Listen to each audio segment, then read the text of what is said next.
Mama.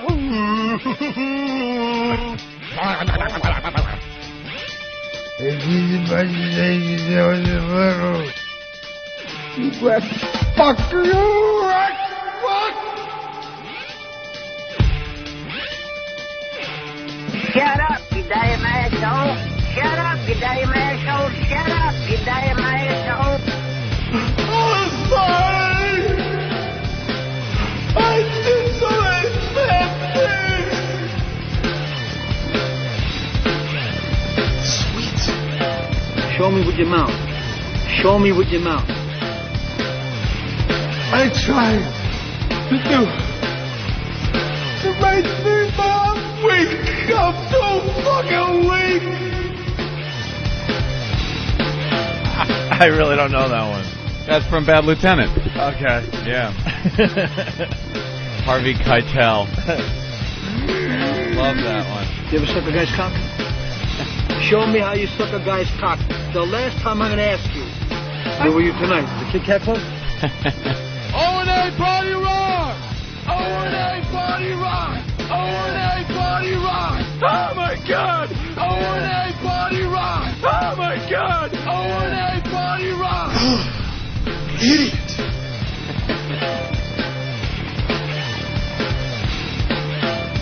Hey, welcome to the Opie and Anthony program. I know a thing or two about a thing or two. That's right. Thing or two. That's right. Hi. I'm just checking Fox News. I got to keep track of Rita. Lovely yeah. Rita. Now they're saying Houston, huh? They have it plotted through like next month. Yeah, they won't know exactly where this thing's going once it gets into the Gulf. To tell you the truth, they just don't know. It's just so funny. They're showing the hurricane and what it could possibly do, and so far the projections are that's going to hit to the left of Houston. But yeah. you know they're all in the newsrooms just praying that it's going to move a little further east. Who doesn't want this to hit New Orleans? Just as a viewer, taking the human tragedy out of the mix, you know, I understand people will be killed and it will be a horrible thing.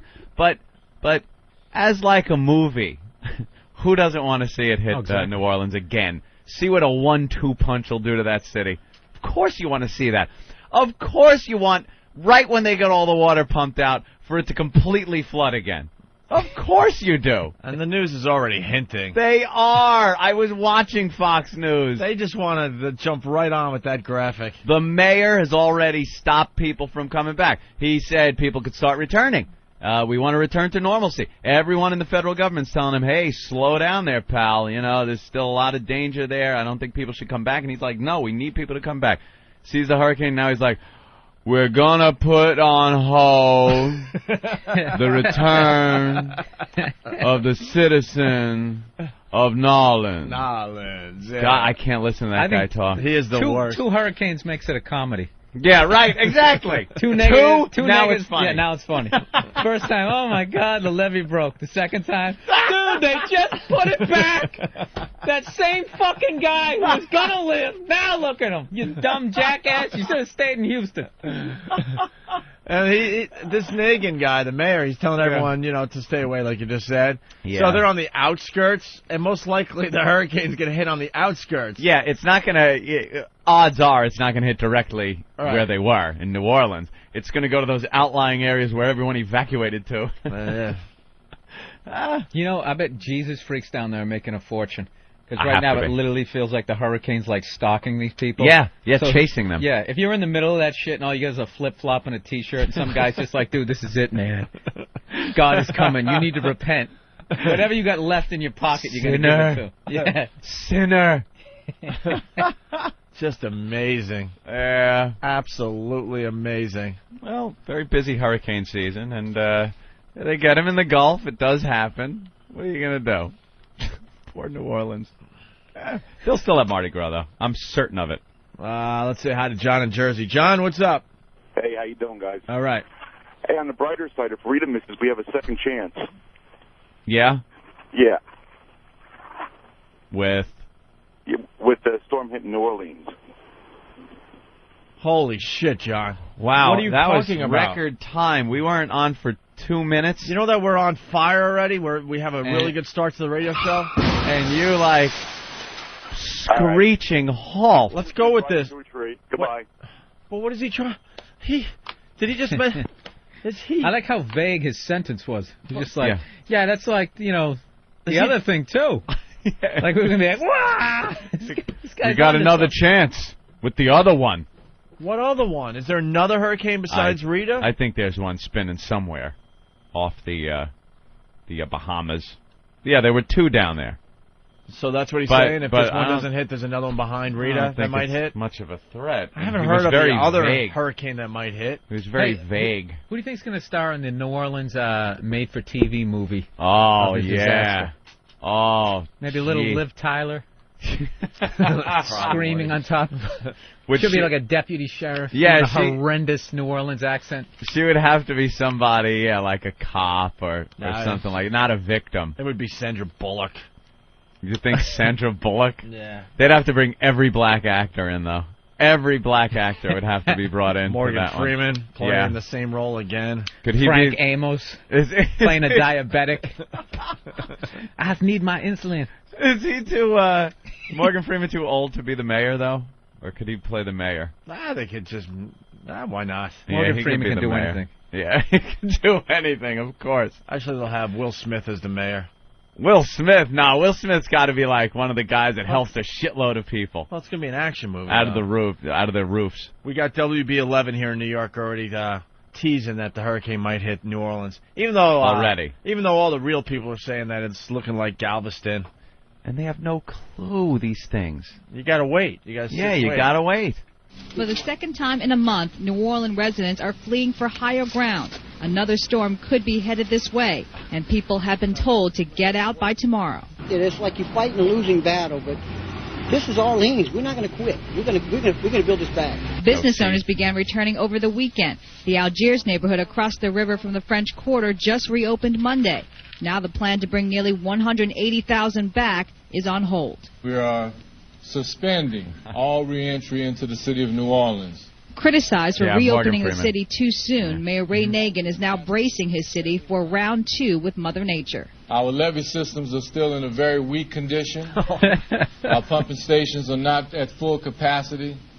We're out of And mops. any type of storm that heads this way and hits us will put the East Bank of Orleans Parish in very significant harm's way. Nagin says a mere 3-foot storm surge could cause another breach in the levees. President Bush, who is headed back to the region today, had questioned the plan to Why? return evacuees to New Orleans. If it were to rain a lot, there is concern from the Army Corps of Engineers that the levees might break. And so, therefore, we're cautious about encouraging people to return at this moment of history. History.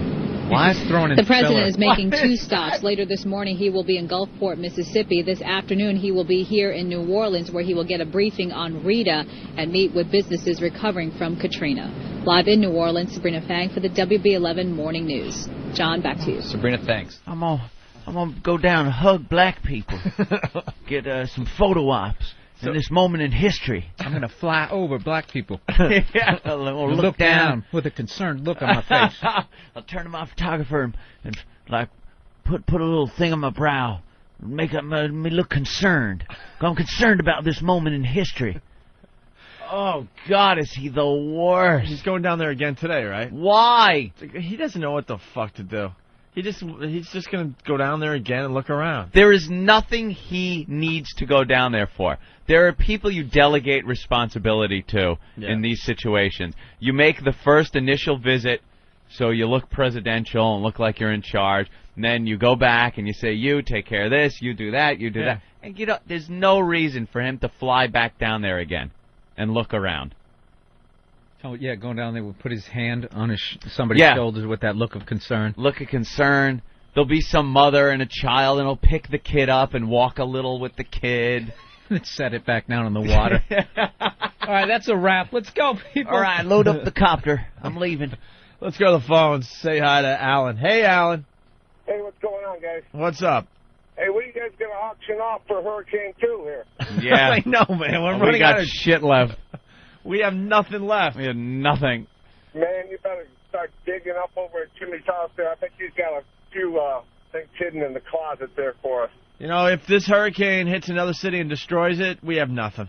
There's just nothing we can do. Yeah, think of that. City. You have to go with, I think they deserved it. Yeah. I think they deserved. They were evil ananyway. I like anytime there's a tragedy, people always got to talk up their city. Like New Orleans is a special kind of city. we're gonna really? What? Little Rock would quit? Like, yeah, we don't have it in us. We're not like those people down in New Orleans. Those people rebuild. They're not quitters down there. Say fuck it. Yeah. Wouldn't that be hilarious if we just walked away like Hurricane 1. I'm moving out. City has no redeeming value whatsoever. Oh. It's contributed nothing through the history of this country, and we're not rebuilding.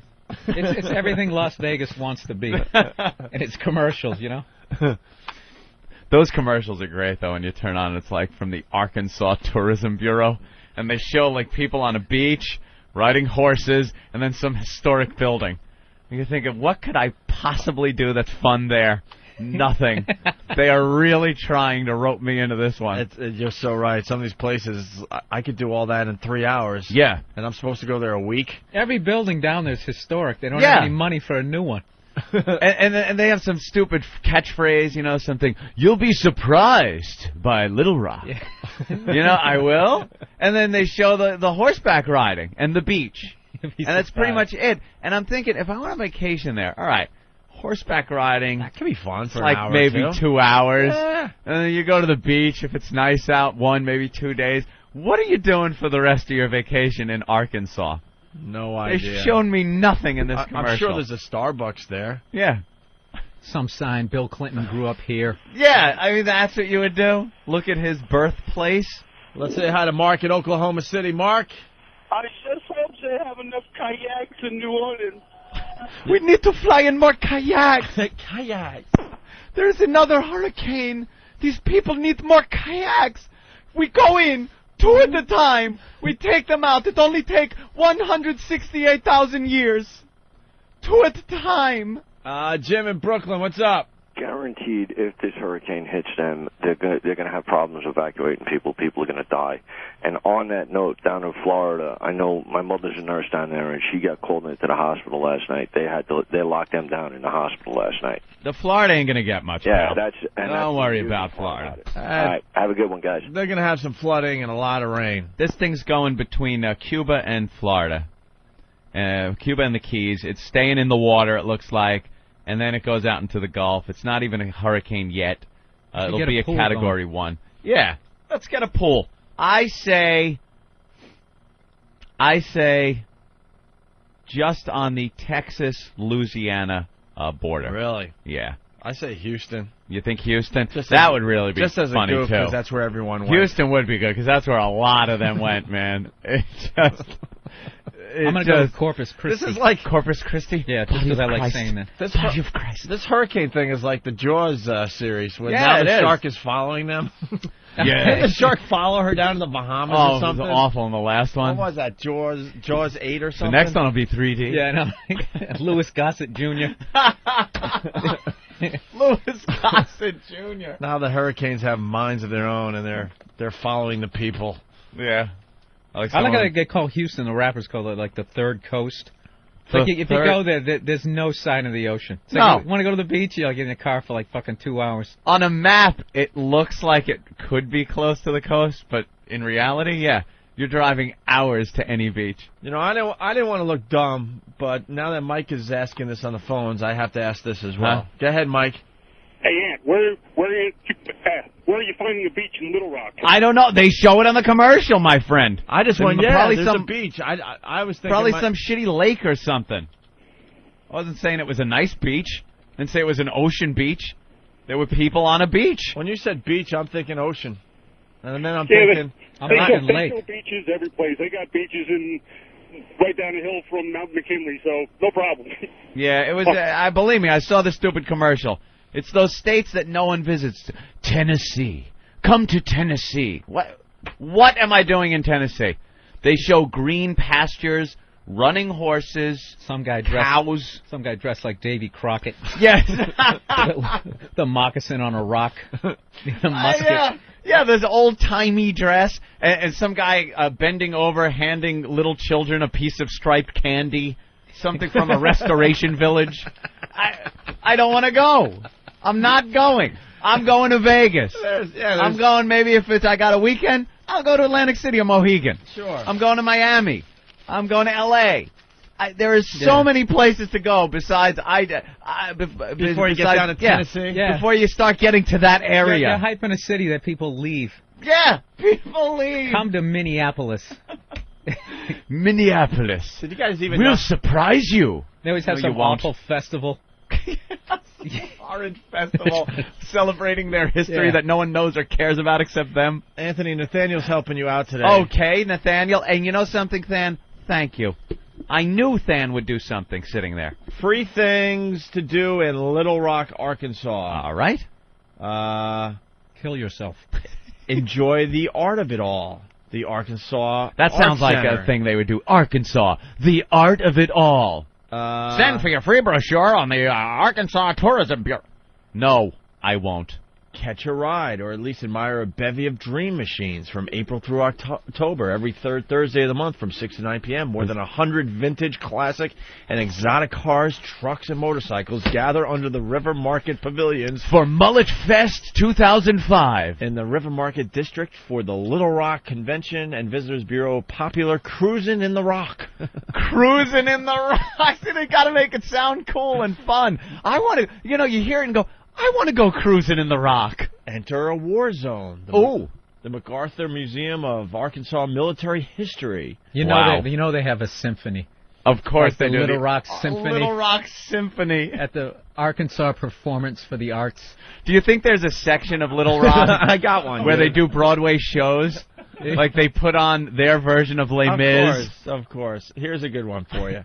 You go to Little Rock to see Bill Clinton's running shoes and saxophone. The actual one he played on the Arsenio Hall show. Where is that? The old State House.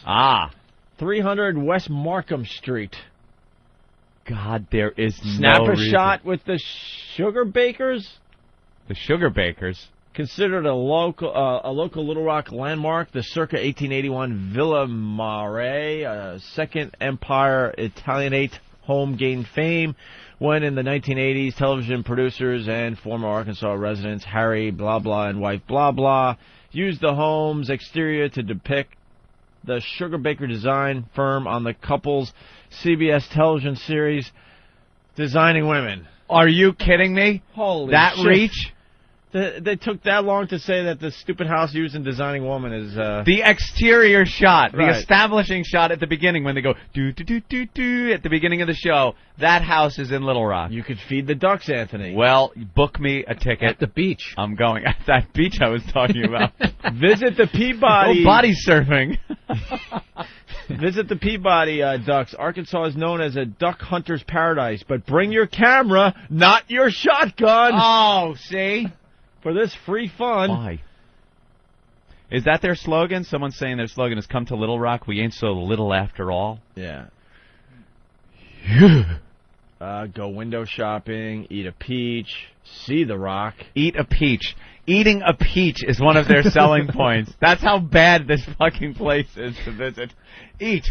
Do something. Sustain your life. Breathe. Inhale, exhale. Inhale, exhale. Repeat. Eat a peach. Well, the peach will cost you, but not much. No. And a juicy farm fresh Arkansas peach hand selected at the farmer's market in the heat of summer is well worth the pocket change. Isn't Georgia known for its peaches? Yeah, but you know what? Robin. The hand-picked peaches are so much better. That's true than some hand-picked machine. What picks a peach? Do they got that tree shaker machine? Mexican. A Mexican, they call it. See the Rock. You got to see the landmark for which the city was named. Little Rock? Ugh. There's actually a Little Rock? Mm-hmm. Yeah. Do they have a famous sandwich that you just have to have? Gotta be. What is their food? This first outcropping of rock along the Arkansas River above its mouth was known to pioneers and early explorers traveling the river in the early 19th century as La Petite Roche, to distinguish it from the big rock upstream. The Little Rock on the south bank marked the transition from level lands of the east to the rugged hills of the mountain ranges and offered a natural landing for those traveling by boat. We are learning more than I ever wanted to know about. I have to admit, I actually found that a little interesting. Was it? Yeah. The Little Rock. So there's a big rock somewhere? I guess. You could climb a mountain, you could take a hike, book it.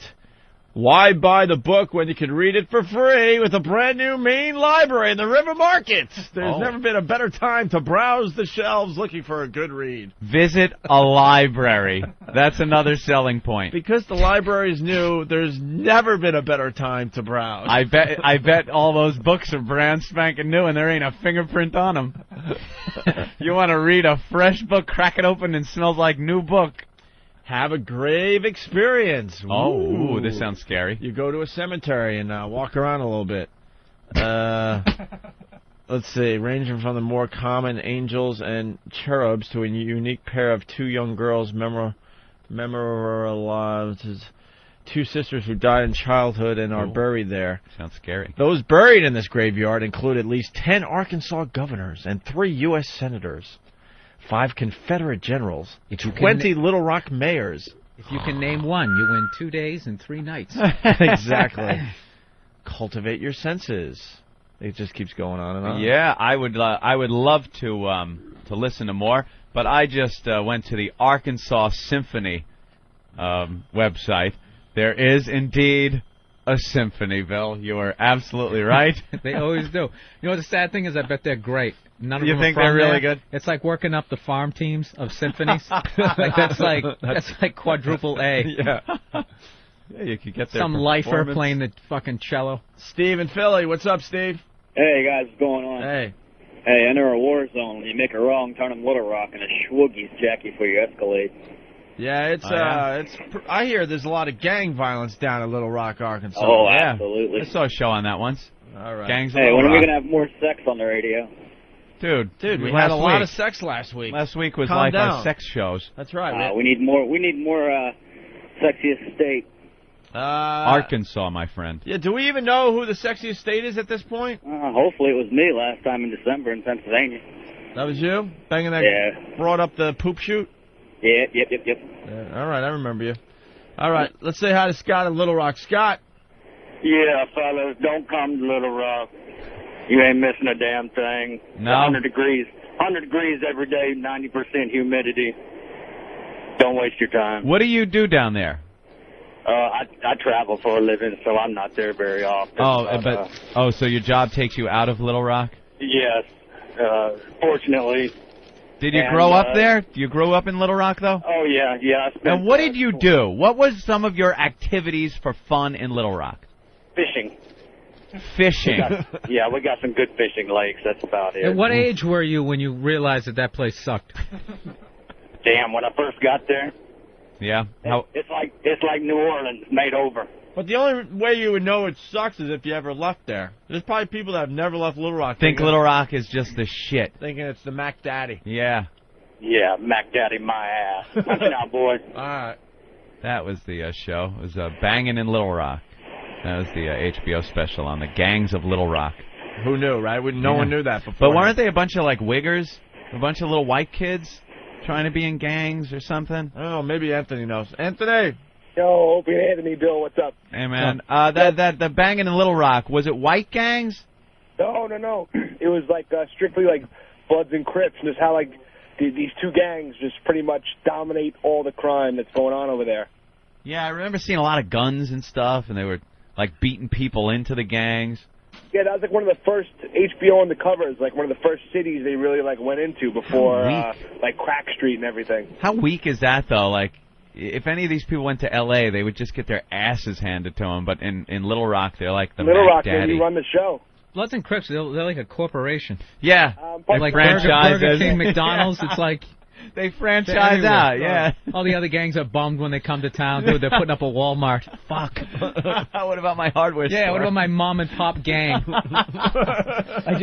We were terrorizing. We were causing mayhem. Yeah. If I had that kind of budget, I could get those kinds of weapons. Exactly. Now I got to get beaten into a gang all over again. Fucking 32. That was the shit, man. I like every city, like, west of St. Louis is like on those HBO things. Seems to be like before we get to like L.A. and that stuff, is all white kids making like crystal meth. Yeah, stealing their dad's like Chevy Love pickup truck. Chevy Love. The rusted out bed. And them coming home just crying, why do you keep doing it? Making crank. You can't even buy any. Have you noticed here, even in Great Neck, Opie Great Neck, where I live, you cannot. I walked into a Rite Aid. You cannot buy cold medication. There are signs up there that say these cold medications, and it's a long list, are available behind the pharmacy counter. You have to ask for them. And then there's a reason. It says because this can be used in the creation of methamphetamine, an illegal drug, blah, blah, blah. So now, in Great Neck, I have to get cold medication. I have to go up to the pharmacist and ask him for how it. else are you going to make your crystal meth? How else am I going to concoct my crystal meth in my lab? I don't know how many crystal meth labs there are in Great Neck, to tell you the truth. I've never seen a bust in Cops where they bust into the crystal meth lab and there's a mezuzah on the doorway. I've yet to see Jewish crystal meth makers, ever. Why are you living in a Jewish neighborhood? Because it's a wonderful place to live. I love the Jews. I love their lack of any crime that they want to commit. Perhaps white-collar crime. I don't know what they're doing. But as far as breaking in your doors, as far as keying your cars, stealing your cars, breaking into your house, your yard, things like that, Jews don't do it. They just don't do it. I've never seen a Hasidic walk by a car and just key the shit out of it and laugh. An Hasidic prowler. No, there's never a Hasidic prowler, although they are dressed for it. Yeah. Very dark clothing. You could probably break in very easily undetected, but they just don't do it. Is there anything more uncomfortable than seeing a Hasidic Jew like waiting for the subway in like the middle of July, wearing that whole Little House on the Prairie outfit? You're like, dude. It's like, I believe in God and that type of stuff, but I don't think he minds if you take your coat off or something. Yeah, I don't think you're going to hell if you just kind of cool down a little bit. Oh, those curly Q things just dripping with sweat. The curly fries? Yeah, whatever. Just kind of hanging there. The payas. Hey, I got to go back a little bit because the instant feedback is, notice something and the phones notice something. Yeah. How do you know the theme song to Designing Women? Did I actually do the theme song? You did a little bit, enough where people are like, what the fuck? Dude, I was just doing random notes. Are if you I sure? hit lucky, boy, that's amazing. Yeah. I thought that was like a talk show, like The View. Yeah, see, I was just kind of doing an establishing shot song type thing. All right. I really don't know the theme. Was that one of those awful sitcoms that you never watched but went like 19 years? Oh, yeah.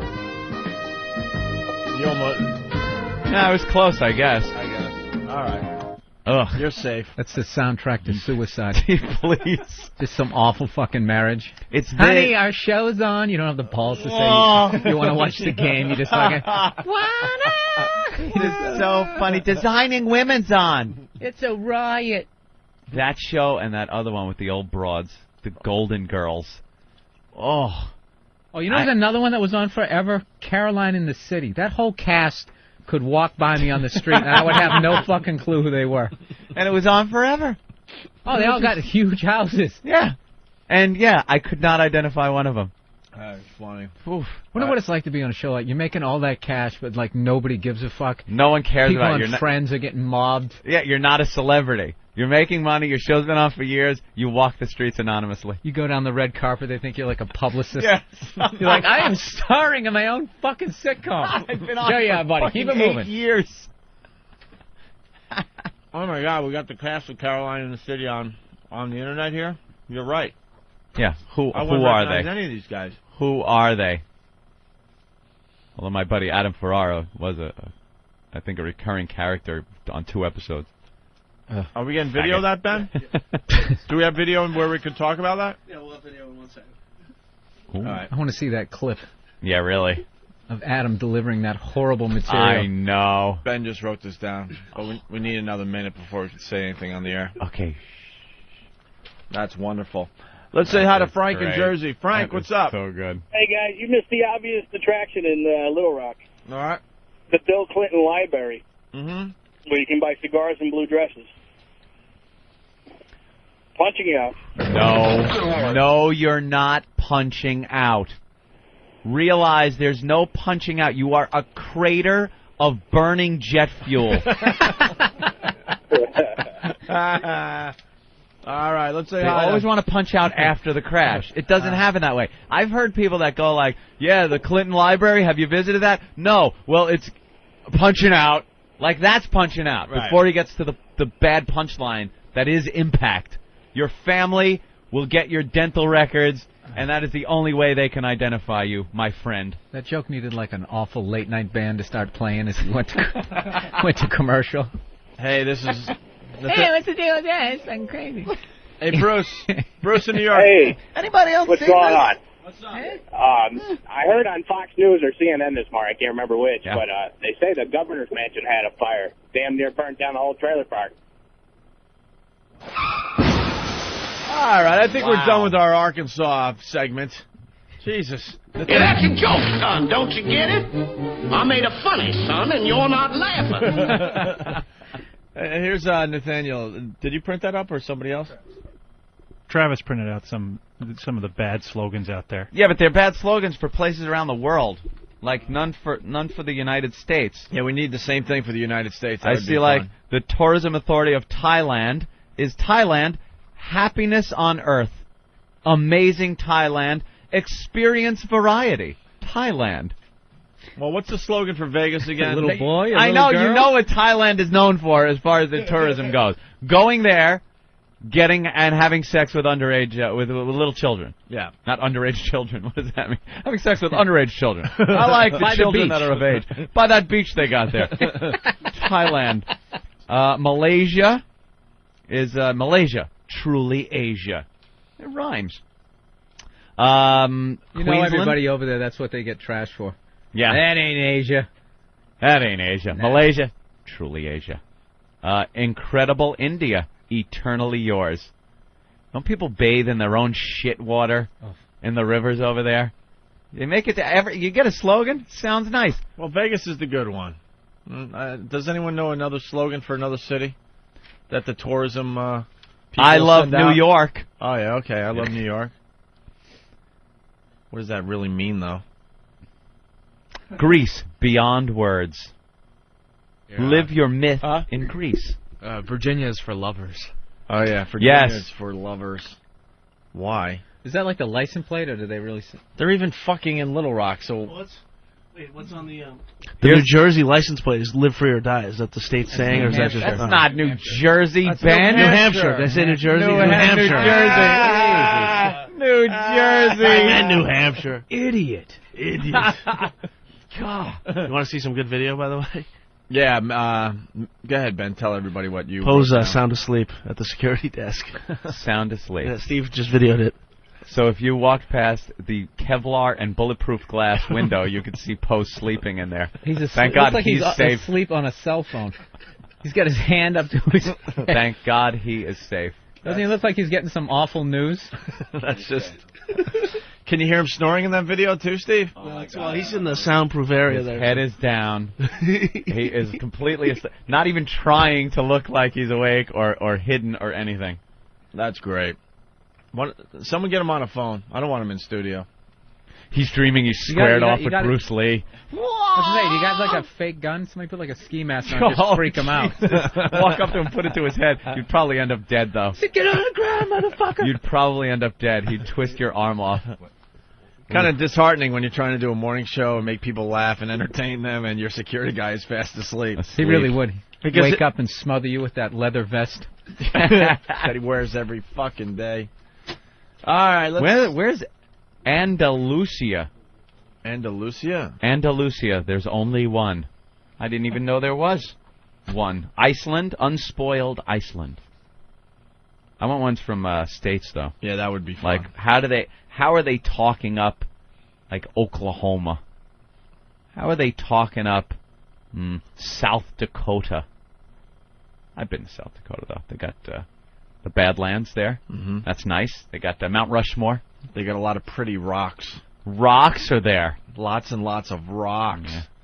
All right, we're going to take our first break.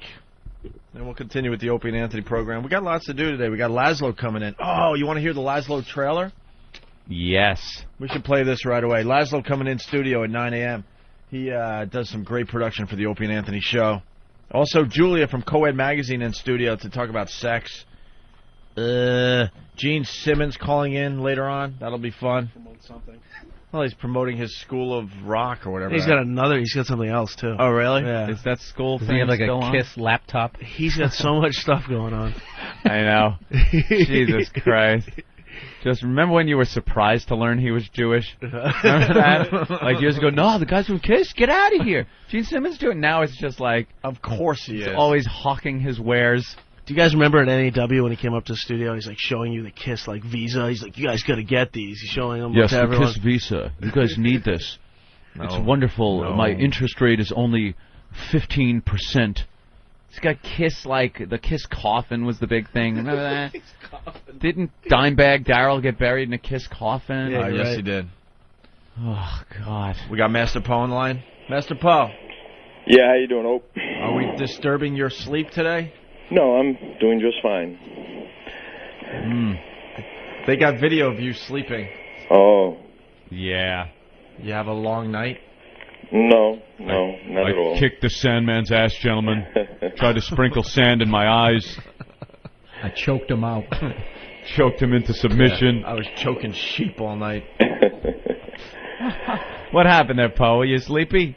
No, I just had my breakfast. I'm fine. But you fell asleep, so you're probably a little sleepy from something last night. Yeah, we don't have video of you eating an egg sandwich. We have video of you snoring and sleeping. You're not getting out of this one. Okay. Why do you feel like you're the only one that can't be part of this radio show? We caught you sleeping, so now you have to tell us something. Were you meditating? You know something? I was.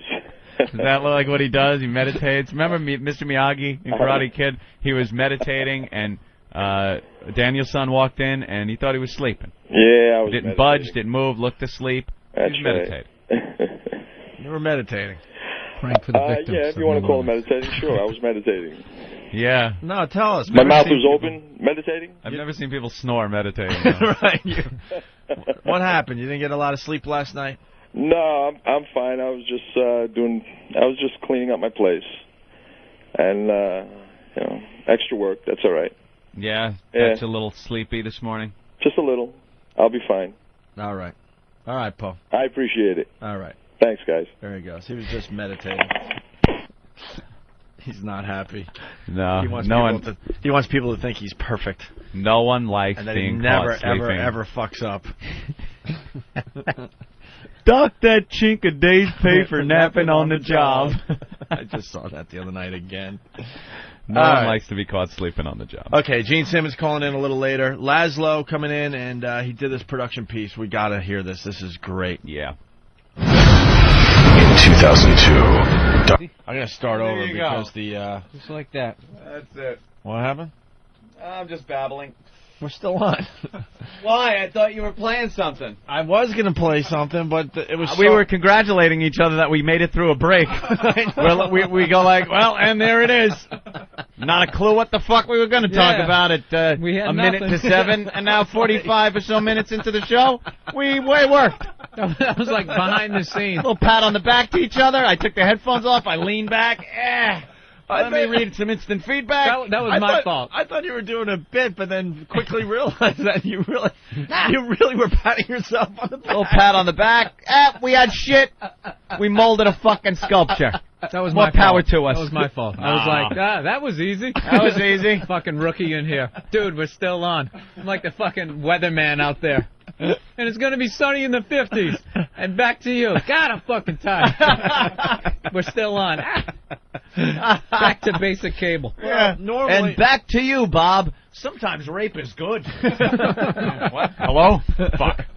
Normally that's how it would have went, but the Laszlo production piece was so fucking loud. I know Was it? I know we blew out some speakers, so I wanted to start it over. Maybe Turn someone it down didn't a hear bit. it then. I want to turn it down a little bit. Were you able to hear us babbling then? Yeah? Oh, yeah. Good. Oh, yeah. We all heard you guys. All right. Here's the Laszlo production piece again. It's funny.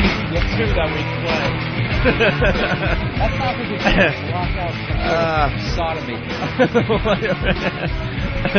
We're back with the Opie and Anthony program. We like to call this the O&A virus, and it's spreading slowly but surely across America. We just came up with a pretty good idea, but Steve is very bummed out about our brilliant new idea. More work for poor Steve. Well, we just played the Laszlo O&A movie trailer, and it was really, really good. We'll be playing that from time to time. And, whoa! Hey. Watch it, Steve. Sorry. Making his way into the studio. Damn. Put the landing gear down. Oh, there he goes. All right. Come on now.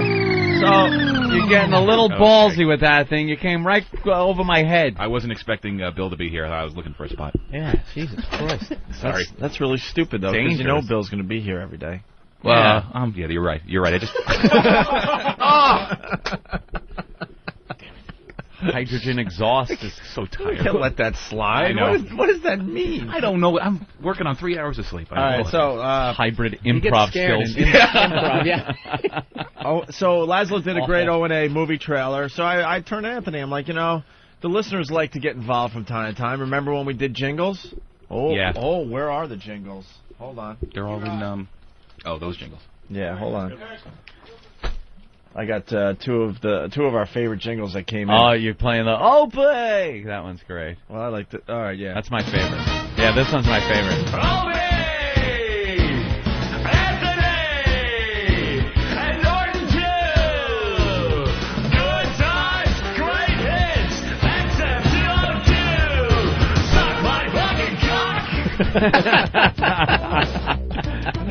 Oh! Well, look who's just walked in. It's E-Rock. The fuck, dude? We're in the middle of doing something. Sorry, showing Nathaniel something. What were you showing Nathaniel? For all the listener jingles. His new album. Yeah, if you weren't listening yesterday, Eric has walk-on music now. Yeah, what from are you one trying of his to show favorite me? artists. Where all the rest of the listener jingles are. We don't need the rest of the listener jingles. We only I'm need playing my the two ones favorites. we have. All right, there he There goes. he Thank goes. you, Eric.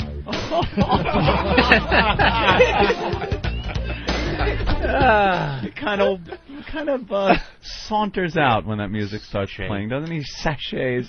All right, here's look of humiliation on his face. Oh, is he the only one that has walk-on music? Steve has the hybrid thing every time he comes in. We used to have Martini Steve music every time he came in.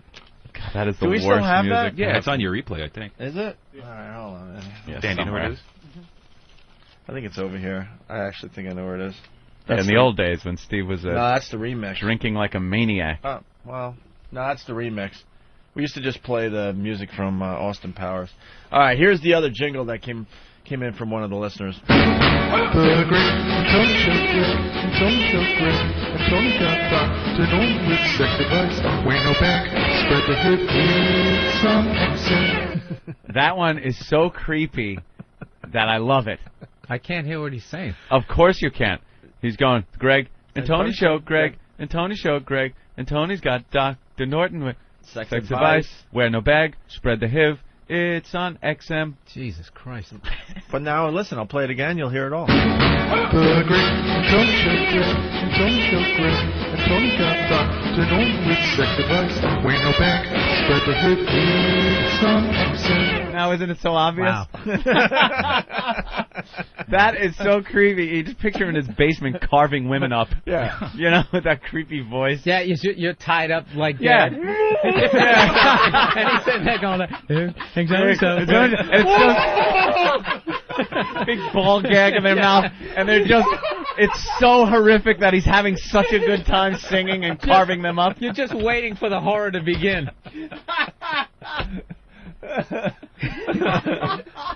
Oh man! Oh, that's awful. Oh God! Very funny. So the point I was going to make really fast, and it's taken about 10 minutes. Laszlo O&A movie trailer. Well, the listeners did the jingles down the road. That was months ago. Yeah. I'm thinking maybe listeners could come up with Opie and Anthony movie trailers. Take it upon themselves to use their own computers or studios or whatever they do and concoct a movie trailer. Yeah, with based on clips the Opie from and our Anthony show. Why not? And use the voice guy. So that, that's how these All right. And these then- ideas start. It's just Anthony and I shooting the shit, but Steve unfortunately was listening in, and all he was saying was, "Oh dear God, no." Oh God, because they all get sent to Steve. Dial tone. All right. That was a little weird, huh? What was that? Stop it.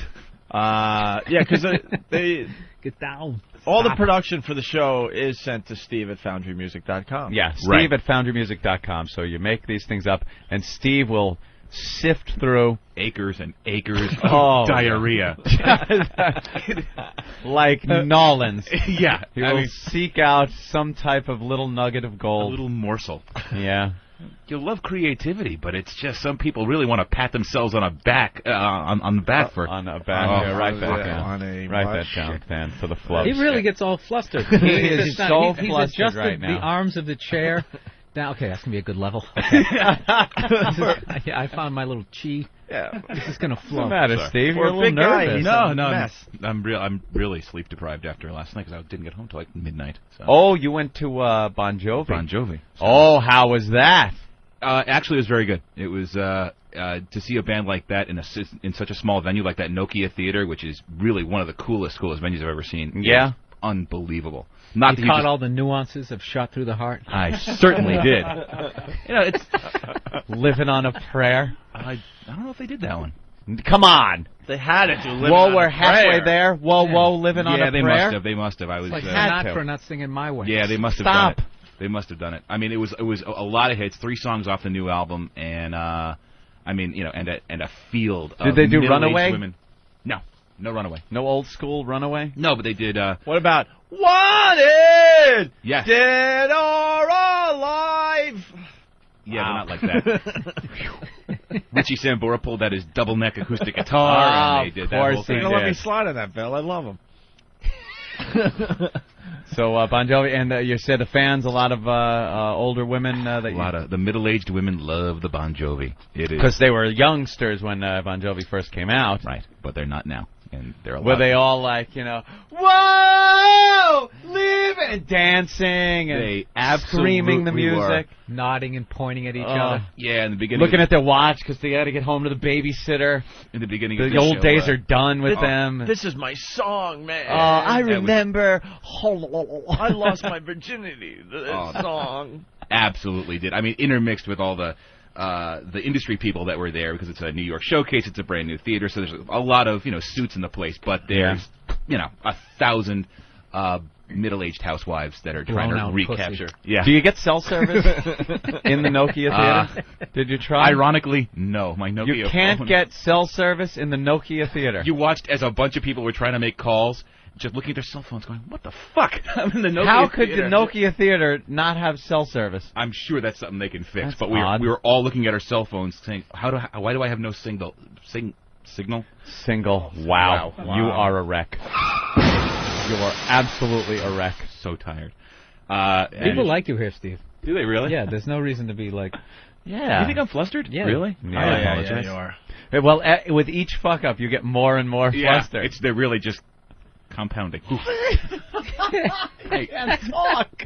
He's just too tired. But he's got a cute shirt on today. I bet you that means fuck you. It certainly does in sign language. In sign language, yes. I'm hoping great. it does. Where did you? You're hoping it does.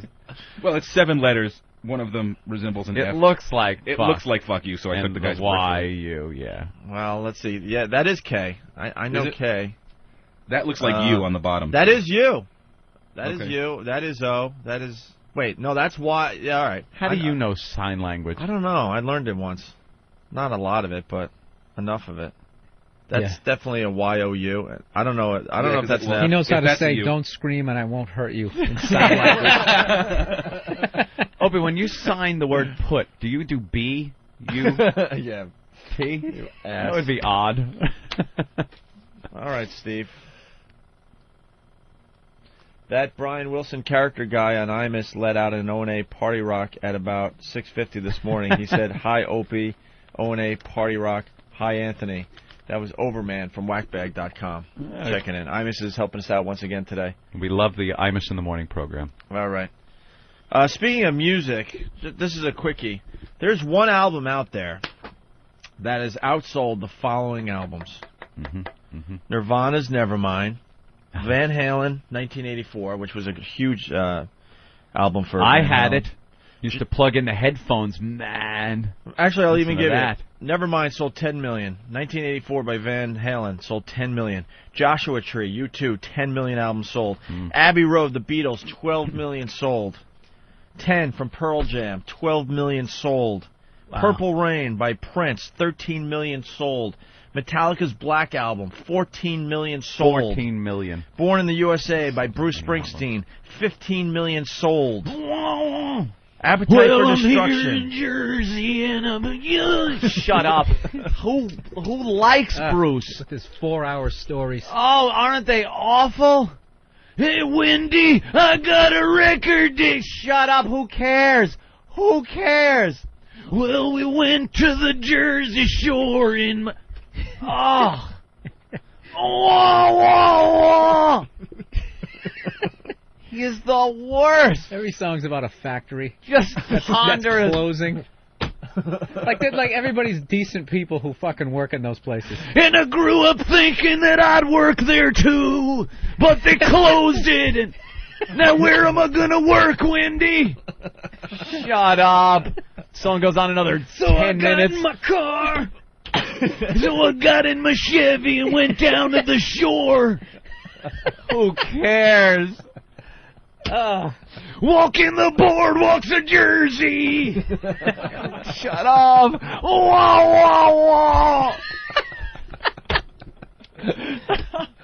How ponderous. What a pompous ass thinking anyone wants to hear a 10-minute storytelling session from this idiot.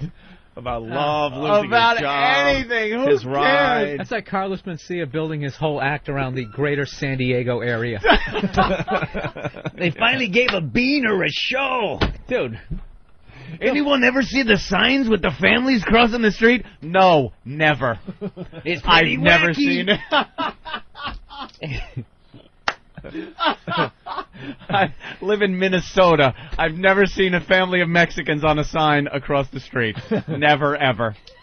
All right. Well, Bruce Springsteen, born in the USA. Born in the USA. Oh, would I love to see his throat pop out.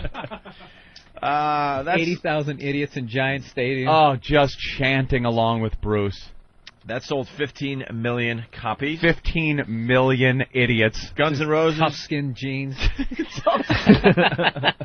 Working man denim. Yeah. That's what he's got on stage with a thermos. I'm going to sing a couple of songs for you people. And a bandana. Then I'm going to go dig a trench. Sure you are. Because I don't know any other way. I'm just a working man from Jersey. Shut up. Shut up. You know, he's like the Midwest answer to like John Cougar Mellencamp. Yeah. Who just sang about farms every fucking time. Yeah, real relatable. I could really relate to that one you did about cabbage there, John. God, every time I'm out there picking the cabbage. I'm an idiot. He's doing a killer Bruce Springsteen, and I bring up some obscure douchebag. No! I agree wholeheartedly. It's fine. Appetite for Destruction, Guns N' Roses, 15 million copies sold. Physical Graffiti, Zeppelin, of course, 15 million copies sold. And that's a double album, too, right? Wow. Yes. Does that mean 30, or they sold 7.5? Yeah, how does that work? Love the big double album. You can clean your pot on it easy. The seeds rolled right down the seam. The ancient days. I did it to you again. I'm sorry. Go ahead. What? I'm just fucking... That's how it works. That's how it works. You just You plow contribute. ahead. We just plow ahead. Some of these are going to work. Some will acknowledge, and some will just sit here uncomfortably and go, "Oh Jesus, that sucked." We're just plowing ahead here in Jersey. You got Robert Kelly on speed dial right now. All right, dude, we might need you. He's not making it past Wednesday. I do want to acknowledge I saw Dane Cook Friday and Robert Kelly warmed up. Holy shit. In front of 5,000 people, he killed. Yeah? Absolutely killed. We make fun of Robert Kelly a lot on this show. Holy crap. We do? Yeah, I think we do. This whole I broke my knee man and everything Yeah. else. Anyway, there's one album out there that sold more than all of those. It's not the top-selling album of all time because people are getting confused. Yeah, people are commenting, is it Dark Side of the Moon? which probably sold more than all those albums, I would think. Did it? That's a good question. Than? You got to think if they have Physical Graffiti up here, that Zeppelin 4 sold a hell of a lot more than 15 million copies, right? Yeah. I'm trying to think of any other albums. What Beatles album sold the most? Sgt. Pepper's. If Abbey Road only sold 12 million. I bet Sgt. Pepper's is probably the Beatles' top-selling album. You think?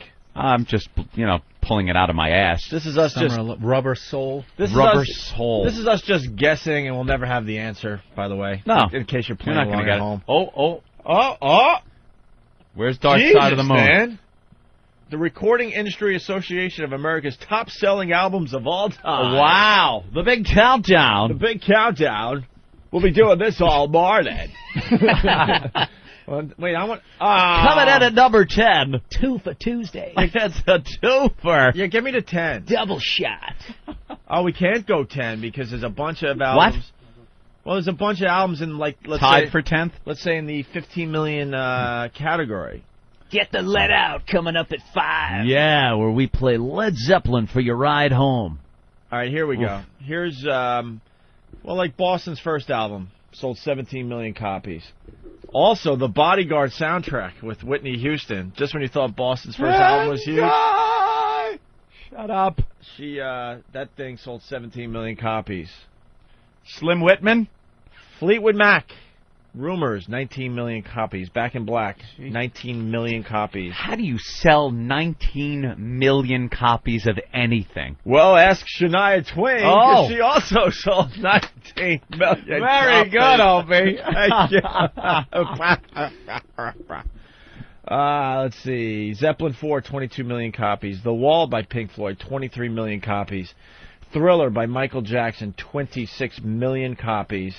And the top-selling album of all time is... Sing Along with Mitch Miller and the Gang.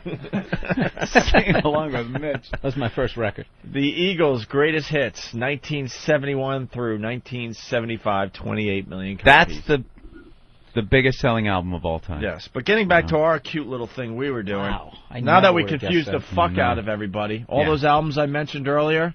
There's one album that outsold all those great albums. They're writing it down. So what album has outsold the Eagles' greatest hits? No! I thought that's what you were getting at. No? That's the way you were phrasing it. Yeah. It was excellent news. Keep the people watching the news, but probably vastly exaggerated. We can see it. There was no major outbreak of any endemic Imus in the disease Morning that we program? Yeah, I was told that... what is this? That's the audio. From today? Yes. Thank you, Steve. You're welcome. Steve. When Steve fucks up, he works extra hard to make up for it. I certainly do. Yes, he does. Here's Imus. Brian Wilson is here this morning, and how are you, Brian? Hi, I'm Brian Wilson. How are you? I'm fine. Good. What's new, Opie? O&A Party Rock XM202. Hi, Anthony. And sports coming up 11 till they are. What the hell is going on with those guys over there? I tried to call Imus, but the number I got for him that he gave me a while ago. Uh-oh, disconnected? Yeah, I guess. I can't get a hold of him. I asked Eric, I don't know, 3 or 4 days ago to get me a new Imus number, but... Something tells me he changes his number a lot. He probably gets people that find out his number and call him. I just want to call him and thank him for all the, the plugs he's been giving us on MSNBC. Yeah. During his morning show. Anyway, so all those albums, should I do it again? Real fast, Nirvana, Van Halen, U2, Beatles, Pearl Jam, Purple Rain by Prince there, Metallica's Black Album, Born in the USA, Bruce Springsteen, Appetite for Destruction, Guns N' Roses, Physical Graffiti by Led Zeppelin. There's one album that has sold more than those. Thriller. Not Thriller. Oh, he's so upset I'm ruining his bit. Wait a minute. No! Don't rip it. What is it? I want to know. It's going to drive all the OCD people crazy today. Fuck you all. I don't remember. It's the Eagles. You're going to set them off. 1975. Tonight, their second one. Had to be. Sometime during the program, I will just blurt out this band. Ooh. No, I won't. Ooh, keep listeners. Let's say hi to RX. RX. Yo. What's up, RX? What's up, guys? Is the correct answer Hootie and the Blowfish? Ooh. I'm not telling. Good guess. It's Tiffany. Yes, it was supposed to be a quick, dumb thing. Yes, Hootie and the Blowfish. Saw standing there, Cracked Rear View. Oh, my God, what an album. Sold 16 million copies, beating out Physical Graffiti, Appetite for Destruction, Born in the USA, the Black Album from Metallica, Purple Rain from Prince, 10 by Pearl Jam, Abbey Road by the Beatles, Joshua Tree by U2, Van Halen's 1984, and Nevermind by Nirvana.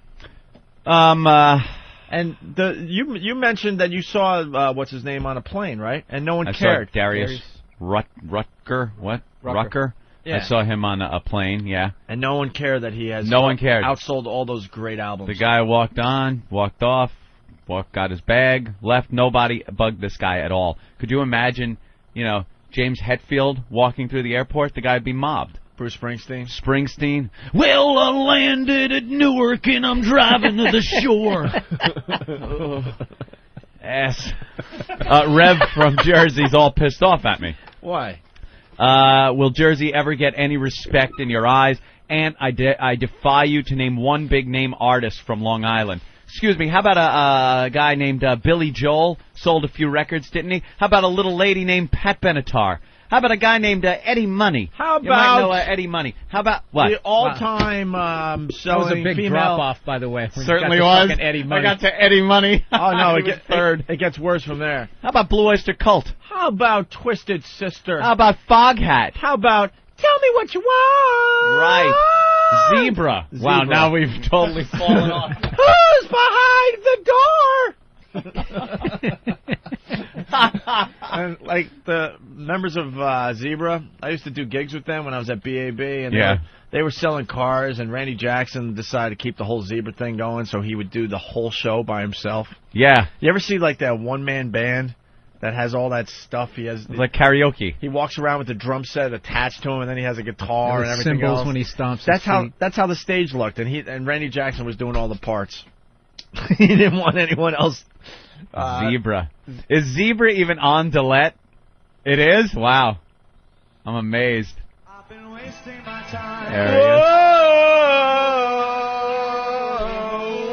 Hey, it's Bob Buckman on WBAB. It's Zebra. Here's a Zebra twofer on this fine Twofer Tuesday. Wow. This is your home of rock and roll. In Little Rock, Arkansas. Give me flashbacks, Opie. Yeah, here's a Long Island. How about Joan Jett? Joan Jett. Joan Jett. There's one. She's the all-time leading female recording artist of all time selling records. Ooh. Mariah Carey. Oh, Mariah Carey has sold more albums as a female artist than anyone else. So I don't want to hear it, Jersey. How about Rotgut? How about him? All right, here's it's got to be a VJ or something. Was a bag of shit. I mean, how is that the whiteout? All right, Brian Wilson character's on Imus again today. It is so funny. They do a radio show, but it's on TV. Yeah. But they only show his character every so often. But he sits there the whole show with that retarded look on his face, that retarded Brian Wilson look on his face. And just looks around the studio and stares at stuff. Look at Imus. Yippee-ki-yay, motherfucker. With that hat? He looks like he just rode a horse. There should be a horse tied up outside his studio. Is there a hitching post? I want a hitching post to tie my horse up before I do my show deal thing. Shut up, stupid. See, there's a lot of people listening to us right now, and they're like, what's the big deal with the cowboy hats? Because they're in an area where it's acceptable. We're in New York City. Yeah. When you walk around the streets of New York and you see a guy with a cowboy hat, he stands out, and not in a good way. You call him victim. He looks ridiculous. Yeah. He's got those Eastern Airlines headphones. Yeah, he doesn't wear the head. Well, you can't wear headphones when you got that big cowboy hat on. That's right. You got to just have him built into his hat. Big, like, amplifier and that big tall section up top and the headphones on the side. That's not a bad idea. He's a rebel. Why don't we get on And Imus' it's old show look. today? Like, the hat looks like it's supposed to. Like, look at the hat band. Has, like, a sweat stain. Like he's doing work on the ranch. I'm clearing a brush, chopping wood. Can we get on Imus's show today? How do we do that? We will never be on Imus's show. Let's give it a shot. No, Viacom won't allow it. Let's try it. Won't allow it. What's the request line number? Oh, you just want to call in? Yeah, we'll just call in. Does he take just callers? I don't know. Let's find out. You got to be a high-profile politician to get through on that line. Mark, New Jersey, what's up? Yo. Yeah. Morning, boys. Morning. Hi, Jimmy's replacement. It's Bill Burr. Hey, Mark, where do you live in Jersey? Whoa, whoa. Hey, he didn't answer me. What? I got a problem with your list there. All right. You're missing Dark Side of the Moon. Yeah, where was Dark Side of the Moon there, Nathaniel? That's what I was asking for in the first place, Than. Don't make us get you theme music. Yes. You won't like it. Yeah, you're trying to tell me the Wall outsold Dark Side of the Moon? Yes. The list you got is all fucked up. You saw Dark Side? I remember Dark Side of the Moon was like Dark the number Side one of the selling Moon album. only sold 15 million copies. Yeah, it was kind of a drop-off after a while. Shania Twain outsold Dark Side of the Moon? Yeah. Oh, these are famous people born in Jersey. What about Long Island? I'm working on it. Yeah, let's go. It's Long Island versus Jersey today. Travis. We'll take on Jersey! Any day. Well, this is now all famous people, not just musicians. All right. We got people like Norman Schwarzkopf from Jersey. Nice. From Jersey. The outfield. The outfield? The outfield.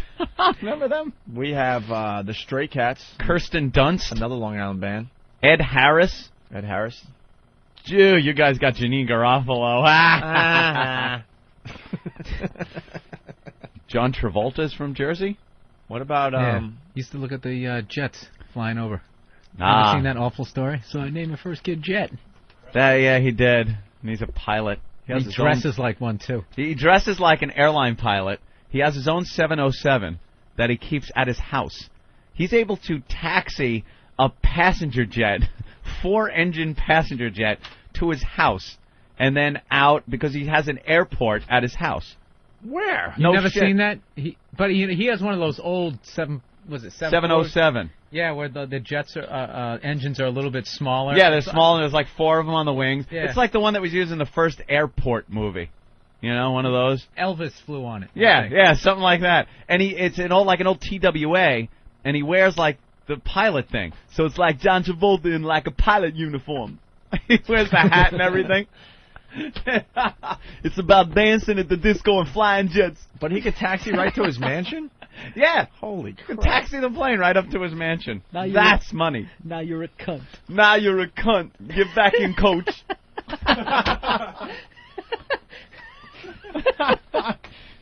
John Travolta. Okay. Loretta Swit. Meryl Streep. Joe Pesci. Of course, Bruce. Queen Latifah. Come on. That drunken whore, Tara Reid. Kevin Spacey. Kevin Smith. All right. Donald Jersey Fagan. has Billy Crudup. Frank Sinatra. Oh, well, they win. Kevin Smith. Frank Sinatra's a biggie. Okay. And Buzz Aldrin. Yeah. Walked on the fucking moon. Yeah. Come on. What about Einstein? Frank Sinatra, Hoboken. Einstein? I mean, Thomas Edison. Thomas Alva Edison? Yeah. Was he born in Jersey or just set up shop there? I don't know. He's back then. I think he's from Edison. Edison, New Jersey. No. Yeah, what was Edison called before that? that? Was it before Thomas Alva? I hate that shit. Shaquille O'Neal is from Newark. See him on the PATH train ever? Never. Never see him on the path. Joe Pesci. Nice. Let's say hi to Jim. Jim, what's up? Nicholson? Hey, guys. Hey. Hey, Bill. Great show Saturday. Oh, thank you. I saw the HBO half-hour comedy special last night, and bravo to Bill Burr. It was awesome. Oh, that airs tonight if you didn't see it, 11 o'clock. 11 o'clock if you missed Bill Burr on HBO and you don't have HBO on demand. Hey, I wanted to ask how little Jimmy's doing and if he's going to be calling in today. Lil Jimmy. We've been in touch with him the last couple of days, and I think he's supposed to call in today because he went to Rich Voss's wedding and he started the table reading for the HBO series. So we should get an update hopefully today, maybe tomorrow. Cool. Also, Anthony, I've got a house for you. Oh, you do? Yes. What is it? It's 2,200 square feet. Uh-huh. It's in a small town in Illinois. Illinois, huh? Yeah. The commute's kind of a bitch, my friend. I know, but it's a fixer-upper, but I need to sell this thing. Is there a punchline, or are we wasting our time here? Sir, you're plummeting. I'm plummeting. I'm burning. I'm burning out. You're losing cabin pressure. Yeah. Wow. The oxygen would drop down from the top. Just put the rubber hose in your nose. That's got to be something. Hey, guys, I got conversation starters. What? Because you can't just sit there and look pretty. Because you can't just sit there and look pretty. They're conversation starters, so if you're at a party, you can't just sit around and look pretty or handsome. Oh, so you can walk up to maybe a group or a person So I got some things, and then you're sitting there. Oh, I thought that was what you were supposed to say No. to the girl. She's sitting there. You just walk up and go. Because you can't just sit there and look pretty. She was going to That's respond it? to That's all Long Island has to offer? This is all of New York. No. Travis. Oh, my God. The New York list is really big, and I'm sure that there's more, but some of them just say New York on them. Oh, I see. This is Long Island. Yeah. Yeah, it's just, you're fucking with the whole state. All right. You want the whole state of New York? No, this is good. All right. That is funny that they actually compared Long Island to an entire state. To an entire state, Yeah. right, Jersey. Long Island, we got Ashanti. Uh-huh. Oof. All the Baldwins. Come on, we own the fucking Baldwins from Massapequa. Lenny Bruce. The Baldwins are your Kennedys. One thing's for sure, with song titles like The Place Your Love Calls Home and The Ghost of a Chance. All right. We missed them again. Yeah. Lenny Bruce, yeah. Mariah Carey. Billy Crystal. Yep. Rodney Dangerfield is from Babylon. Mm-hmm. Howard Dean. Mm-hmm. Sarah Hughes, your sister. Yes, that's right. She won a gold medal at the Olympics. At the Olympics. Very proud of her. Billy Joel. Not my sister, by the way, a cousin. Oh, cousin? Yep. Everyone's favorite fat dyke, Rosie O'Donnell. Mm-hmm. Jacqueline Kennedy Onassis from Southampton. Who's that? Thomas Pynchon. Yeah. Pynchon. Franklin Roosevelt. That's right. Telly Savalas. That's Telly a good one. Savalas? That's a good one. Rod Steiger. James Van Prague. And the immortal Walt Whitman. They named a mall after him in I Huntington. was going to say, the guy that builds malls. The Walt Whitman Mall. Would you guys like a conversation starter or not? I certainly would. Would you, Bill? Absolutely. Who wouldn't? JetBlue Airways. Oh, denied. I think was that was bound for goaltending. I think that was bound for glory, my friend. You definitely stopped it. Who has flown JetBlue Airways? I have. I had to fly it to the Bahamas. Mm-hmm. Direct flight, by the way, which is nice. You don't have to stop in Miami. It's the first time in years I haven't flown first class because, Opie, they have no first class. What'd you think of the upholstery on those? The leather seats? Looking like it was like the leather jacket you forgot about, and it's in the back of your hatchback, all wadded up. That's the way all those all seats. Hard. Yeah, they're all wrinkled, but they got basic cable. Yeah, which is the shit. I just right watched there. ESPN the whole way out. And that make the flight go by so much quicker. Unbelievably It really quicker. is good. I enjoyed my JetBlue experience. Yeah, JetBlue does a very fine job. Well, JetBlue Airways, here's a conversation starter for everybody, awards mortuaries a free round-trip ticket for about every 15 dead bodies they ship. Whoa. Exactly. Wait, they're shipping dead people? They're shipping dead people on almost every plane that you're on. Now, the obvious thing is, what happens during a crash? Do they, count that? Of course they do. So That's you one of got the to find the remains again. Again. Listen to this. You gotta find... Listen to this. Wow. They could be JetBlue- all set for an open casket. I coming missed back, that. and then all of a They- sudden you're burnt up. And I'm going to say it again because I think Bill Yeah. did miss this. All right. This is a conversation starter, something you could just bring up at a party, and then This and then got you'll the chicks. You'll have a nice discussion. JetBlue Airways awards mortuaries a free round-trip ticket for about every 15 dead bodies they ship. Nicknamed frequent dyer programs, many airlines offer tickets or frequent flyer miles to funeral directors who ship bodies on their planes. Wow. Oh, I thought you meant if 15 of your relatives die, You get a free ticket. yeah. We've established motive. Little consolation. Free ticket. Is it true that 15 of your family members died? Objection. 15. So for every 15 That you ship. Every 15 dead bodies. you get a free ticket. They're giving you a free Because ticket. what's JetBlue's advantage? They charge them by like weight or something like that. Yeah, that's probably because what do they charge you over 50 pounds on your baggage? Yeah, some fat fuck dies. I've never seen a coffin being loaded in though with the luggage and That stuff. would just be creepy as you're sitting there waiting for the plane to take It's off. a bad omen. We all have looked out the Yeah. window and see the luggage going into the plane. You're right. Sure, we all have. You just sound like you're doing like a sorry. You were just like, we've all looked out the window. I was setting Yes, something up. I have We all too. have. Yeah, you know what they do? But when did they throw Do the you want to coffin make on? more money? Sure, we all do. I was setting up. I just wanted... Paralegal, mechanic, Stenographer. private investigator. It's the number one thing you do in radio. You sit there and you say, we all have looked out the window to see them, putting the luggage on the plane. And We all do. everyone out there in radio land is like, yeah. Yeah. Yeah, but that was the And then they relate. See, we try to relate to our audience on a But that was daily the radio basis. version of being a comedian. Like, come on, back me up, ladies. I mean, come on now. We've all done this. Huh? Look at this guy over here. He knows what I'm talking about. We've all looked out the window, haven't we? So you're trying to say, as a comedian, you try to relate to your people? No, you just people kind of watching used you? a hacky phrase. You've looked out the window? Sure, we all have. The only thing we're missing was like the hand gesture, pointing to an audience that isn't here watching. Oh, you know what? I'm going to go out on a limb and say that was a little hokey. Oh, is that good? Oh, all right. So anyways. Wow. You know what? I'm not going to tell you the rest of this. No, don't rip. Jeepers creepers. It's becoming a theme. I want a conversation starter. All right. You got to finish. How am I going to Have you ever stop the flown- story there? Have you flown Delta Airlines? Yes, I have. Bill? Delta Airlines? Yeah, absolutely. Delta is ready when you are. Delta their Airlines. How many dead bodies do you think they transport a year? Delta Airlines. A year. What would your guess be? 3,000. 3,000? That'd be, A year. A year. Every single year they've done this. 3,000 a year. I bet it's even more than that. I mean, how many flights do they have a day? I mean, it just boggles the mind.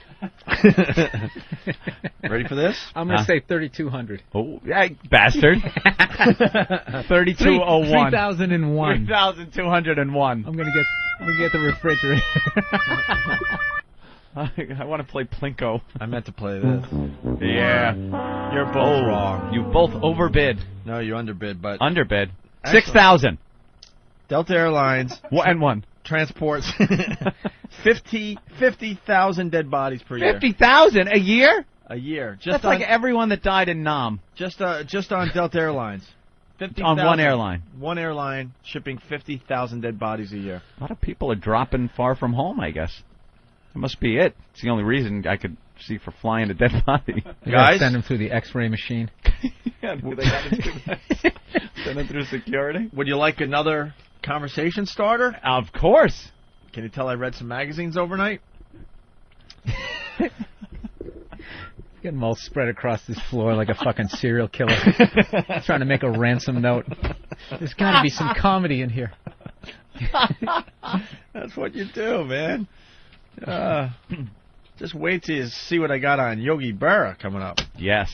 All right. I read that one. It's called Merchandise 7X. I don't know what that means. By Coca-Cola employees, the formula for Classic Coke is kept in a bank vault in Atlanta. Mm-hmm. Very secret. So the recipe is called Merchandise 7X, okay? It is kept in a bank vault in Atlanta, but is seldom, if ever, seen, the recipe for Coke. The company's bylaws specify that the formula is to be known to only 2 high-ranking Coke executives at any one time, who reportedly may not fly in the same plane. Stop it. That's ridiculous. So wait a minute. And the recipe... If only 2 guys know how to make the Coke, Right. Yeah. then how do all the...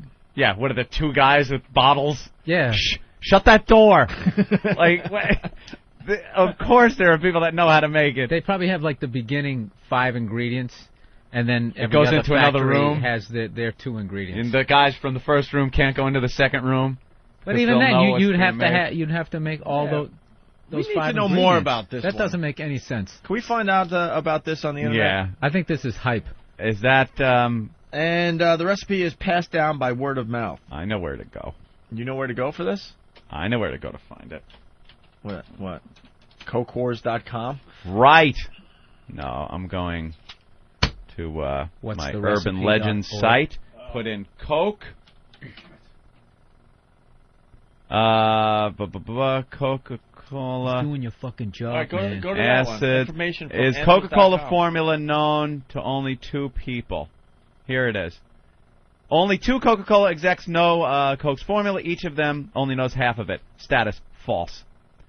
For 3/4 of a century, Thank rumors you. about the measures Coca-Cola Company has employed to keep its formula secret. Well, it's bullshit. See that? At least one of the ingredients. A little quality control over here.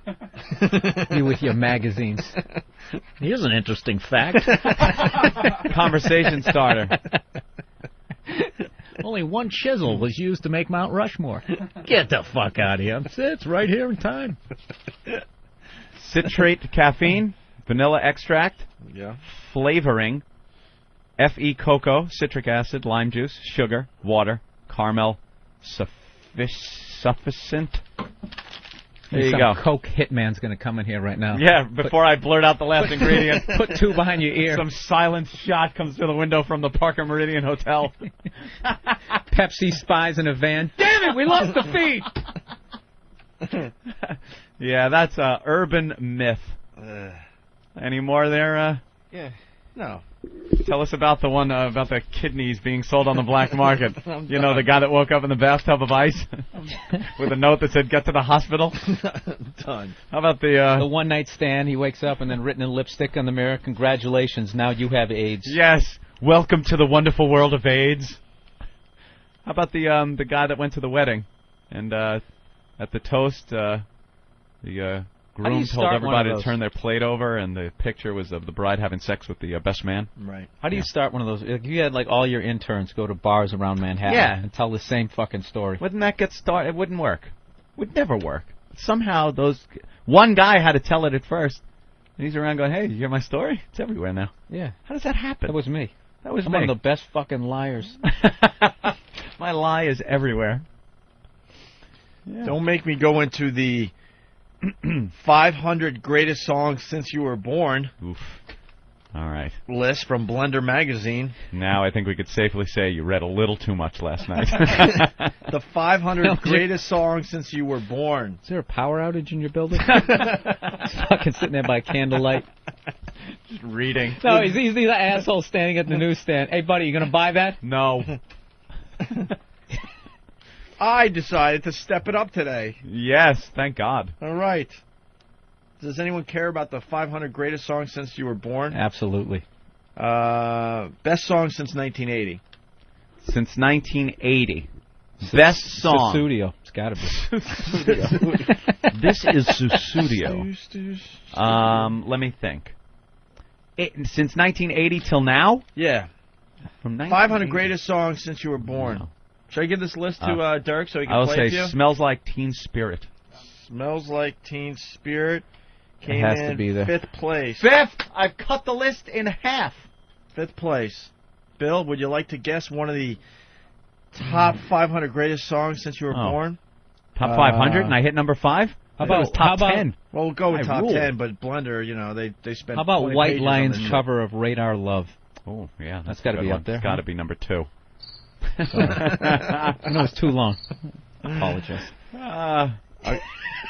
Number 10, In the Club by 50 Cent. Number 9, Britney Spears and Baby One More Time. Are you kidding?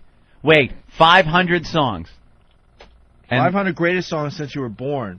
Yeah. What are they going back measuring to it by? 1980. And so. that's number 9? Yes. No, that's I can't agree with that. Run DMC in 8th place with Sucker MCs. No. Sorry. Huh? Sorry, I don't agree with that either. Why? Because he's racist. Yeah, that too, but... The Joy Division, a song called Love Will Tear Us Apart. What was that about? What? Is this album sold? This Or is single too soul? hip for the room, people. These are just greatest songs since you were born. No, this it's is not. Joy Division right here in 7th place. Lovell tears apart on your home of rock and roll. New Jersey, are you listening today? I've never heard this. Oh, I know this one. Sounds a little 80s. Picturing Molly Ringwald dancing I was right going now. to say, is this from Pretty in Pink? You beat me to it. Of course it sounds like this. Look at Larry King's awful arm. Look at that thing. It looks fake. Why is he on Imus? He's on Imus with... Imus? God, Imus gets some good guests. I'm here with the I-Man. We were doing well with guests for a while there, and then all of a sudden it went back down to Shitsville. Shitsville. The bat came off the wall. Shitsville and you, perfect together. Wow, who do we have? Fuck, man. It's so easy to compete with all the other morning shows out there. Yeah. Imus has Larry King on. Who do we have, guys? Who do we have? Julia from Co-Ed Magazine talking about sex. And for the 100th time on our program, Gene Simmons of KISS. 100th time. Holy Yeah. and Do we have anything new to learn from Gene? No. None. Nothing. All right, moving on. The 6th greatest song since we were born, or since you were born, because it goes back to only 1980. That would be Madonna, Like a Prayer. 5th place, Smells Like Teen Spirit, Nirvana. That's what I said. 4th place, U2. Yeah. And 1. Mm-hmm.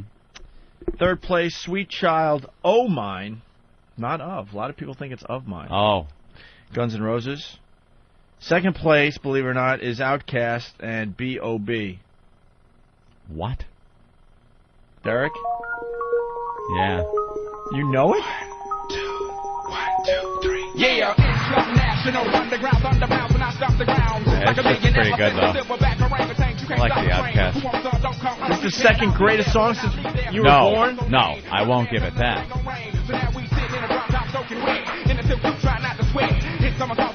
How did Britney Spears get in there? Yeah. Britney does not belong in there. You know, one awful day in my life when I was on the road in Cleveland, I actually went to the Rock and Roll Hall of Fame. Oh! We went there. I refused. We all went there. They actually have, like, you know, I thought it was, you know, it had some, like, you know, obviously the Hall of Fame guys, but in the beginning when you first walk in there, they actually had clothes that Britney Spears wore, and it was one of the first exhibits that you saw, and you were just like, are you fucking kidding me? Why?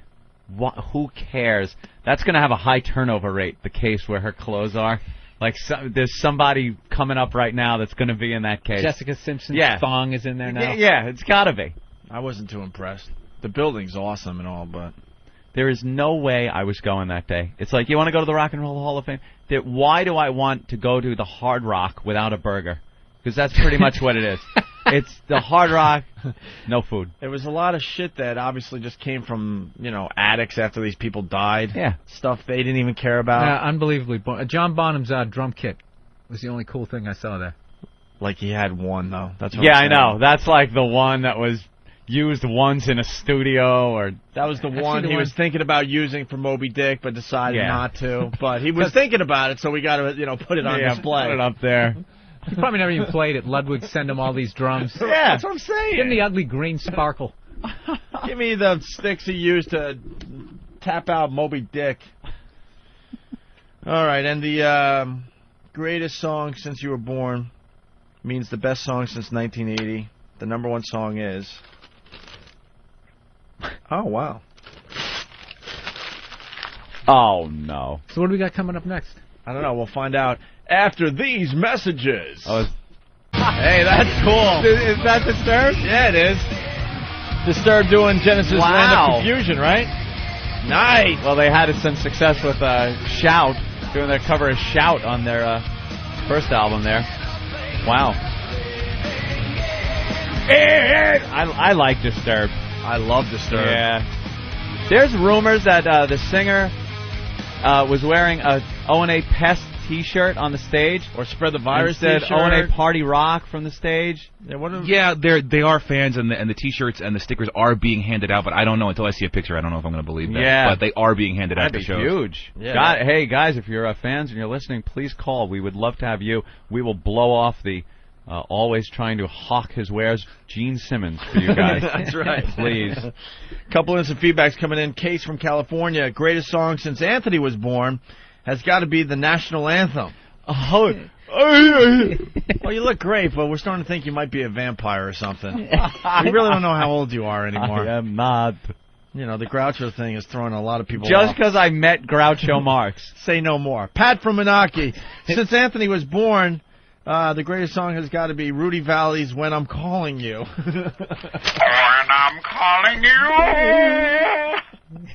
Hello, my baby. Hello, my honey. Hello, my ragtime gal. Is that the song? I don't know which one that is.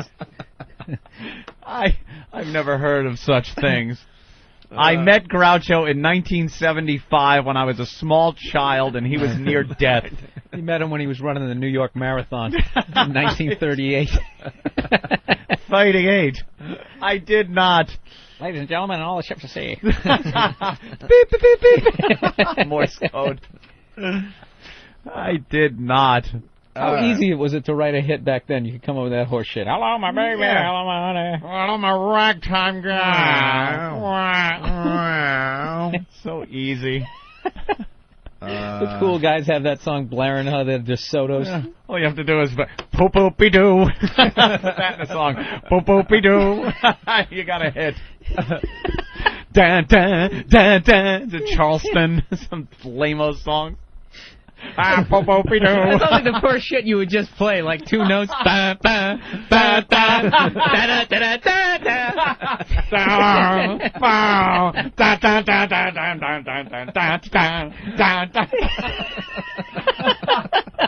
Oh, horrible stuff. It's so involved and intricate now, and a lot of different instruments and synthesizers. Don't sit under the apple tree with anyone else but me. Anyone else but me. No one else but me. No.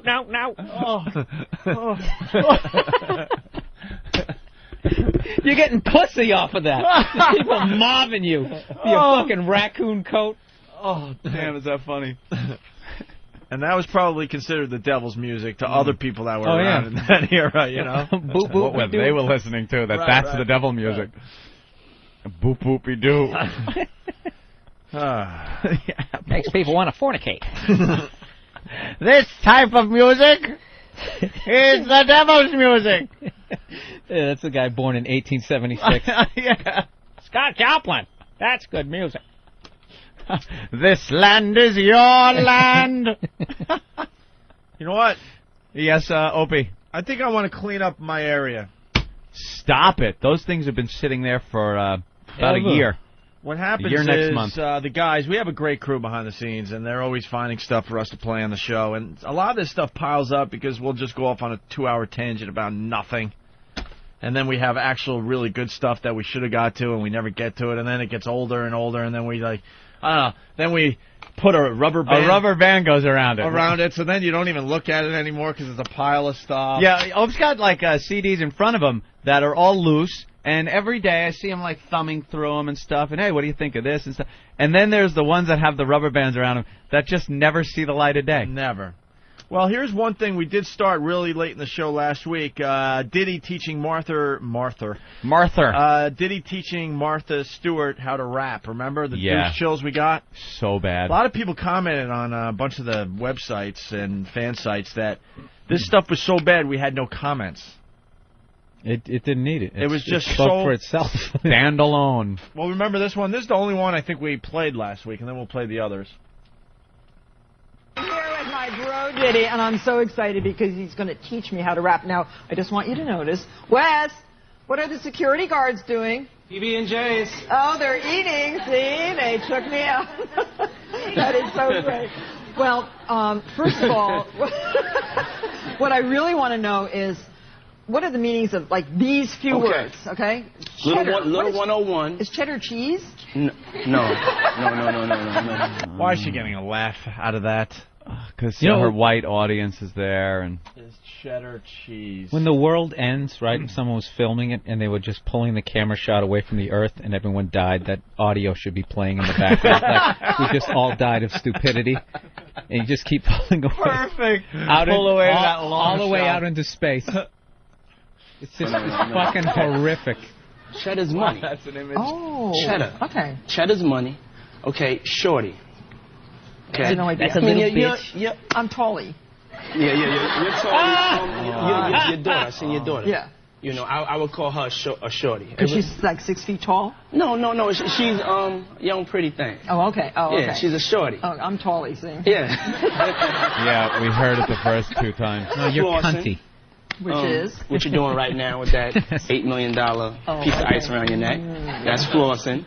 Benjamins, which you make a lot of. That's $100 bills. That's money. Oh, Benjamin Franklin. Yeah, yes, it okay. means money. Okay. But what does flossing have to do with not flossing your teeth? No, it's flossing is just over the top. So Okay. it's just... Okay. And then balling. I mean, I know what She's like the ballin' is. white cop on Sanford and Son. Right. Oh, remember him? What's going off?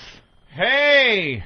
It's the Sanfords. Yeah, and they'd walk in and get all the slang wrong. He was always in his underwear. Had a big ant on the front of it. That's what I found fucking hilarious about that. Like, black people always trash white people about how stupid, we make them look, and then the second they meet Paul Mooney and all those guys are writing on that shit. Okay, we'll have a white cop come in, he's in his underwear, and he's a fucking moron. Every show, it's just like, you're doing it too. Paul Mooney wrote for Sanford Son? Yeah. Now it makes perfect sense. Okay. Who is fucking hilarious if you've never seen him. Oh, I've seen him, yeah, hysterical. But man, he is angry. Oh, it's great. Oh, is he angry, the white man? The best thing is, he plays Caroline's all the time, and you get like those tourists Yeah. who have no idea who he is. Like, oh, a comedy show. Oh, this is This, good. this could be stepping off that red double-decker bus. Yeah. And they walk in there. He just trashes the shit I out wonder of if him. this guy's going to be like Sinbad. Yeah. No, nothing like it. What is it to rap? Oh, okay. Balling.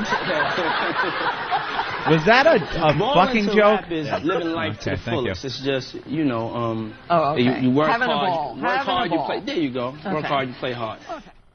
Wow. Why is she allowed to be on TV? She stinks. What's Diddy doing? What is he doing? I don't know. Well, it He doesn't continues. have any, artists right now.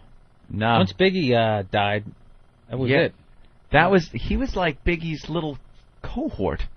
He was like the underling, the guy no one really paid attention to.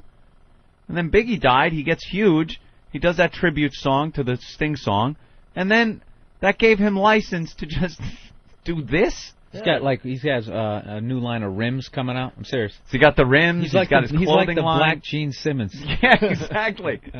He had the white parties out in the Hamptons where everyone had to dress in white. And The puffy bulletproof vest. yeah. Regis was invited to these parties. Like, he's inviting Regis Philbin to his parties. Guy can't have any credibility left with any of the real street guys anymore. None. Martha Stewart. Well, it continues. We got more clips. Listen to this one. Now we're going to try to put some of it together. There's some lyrics from one of my songs called The Benjamins. And, the first song that I taught Were you... you, that we did, were you making lots of Benjamins when you wrote this song? No. Did this make you lots of Benjamins? After this song, Benjamins. a lot of things about rap people is like we kind of put out there our dreams and things we want to achieve. And so this is the Benjamins. I wanted to make a lot of Benjamins. And so When did you write this? This was before. This was in 1995. 1995. Yep. Okay. Okay, and so the first song that we learned when we were in the garden watering the flowers together, I love the way you had your clarity. Now with this song, I need some attitude. You know what I'm saying? You got to put yourself into it. Okay. See. Okay. I'm learning. So I'm gonna say it. Okay. Want to be ballers, shot callers. So ask them the question. Wanna be ballers, shot callers. I'm not going to be able to listen to this. Yeah, I can't. Oh, my God, no. What's the problem? I can't listen to this. Why? Because she's rapping. She's trying learning how to rap. I can't. This is so embarrassment-inducing. Oh! Now we're gonna go from here. Oh no. Who No, be we're not. dipping in the bins with the spoilers? Who be dipping in He the stinks, bins with too. the spoilers? Okay. I know what that means. Okay. Now this is a very important one. Okay. Yeah. On the low from the Jake and the Taurus. On the low and the Jake from the Taurus. No, okay. One more time. Okay. On the low from the Jake and the Taurus. On the low from the Jake and the Taurus. Okay. Now Jake's in the Taurus, which is a lesser car than the Benz. Yeah, the Jake is the police. Oh, Okay. yeah, I don't Okay. know that. We gotta be on the low Oh, okay. from the Jake. Stop it! Who's in the Okay. Taurus? Oh, the Ford Taurus. Okay. Okay. Now we are going to end this. Shut up! This Shut session right up! now. We don't want to give Shut the up! Jake too much information so they can decipher our lingo. Just a couple of criminals hitting it off. Great. Very great. Ooh. And finally, this douche chill. Okay, so ready to wrap? Let's go, Okay, man. okay. What you wanna do? Wanna be ballers? Shot Como like this. Move your shoulders now. There you go. In the Benz with the spoilers. On the low from the Jake and the Taurus. There you go. I like it. I like it, girl. I'm so glad I can't see this video. Yeah. But I pictured it in my head, and it was bad enough. When we come back, I'll be wrapping dumplings at the Ripsaw Dumpling Bar. Oh, my God. I'll be wrapping dumplings. Get it? We're going to have some hip-hop corn coming up. Oh, you should be assassinated. Whoa. Crap. They should have, like, the Ghetto Boys go in there and teach us some of that rap. Really. NWA. Get in there. Teach us some of that. Teach us some of Easy's old shit. Mystical should go in there and sexually assault her. Wow, was that really, really bad? Yeah, and it was worse the second time. Yep. Rapping. Yep. The New York Rapping Black Martha. Street Slang Exam. Where did we get this from? Travis. Oh, courtesy of Travis. Well, that's kind of taking a risk coming in here with material that doesn't really know how we'll take to it. How do you say excuse me or pardon me or sorry? You just don't. It's a trick question, isn't it? Sorry, is that my bad? My bad. My bad. Wow. Yeah. Thank you. Dude, you're like the whitest person in the studio. Exactly. Nah, he hangs in the community. All right, how about if someone says, "Ayo," to you on the street, what is your reply? See you later, then. Wow. Pull out your cell phone and dial 911. The answer would be, aight. Aight? Aight. Derivative of all right. Well. I'm a snuff you means... Oh. Means I'm going to kill you.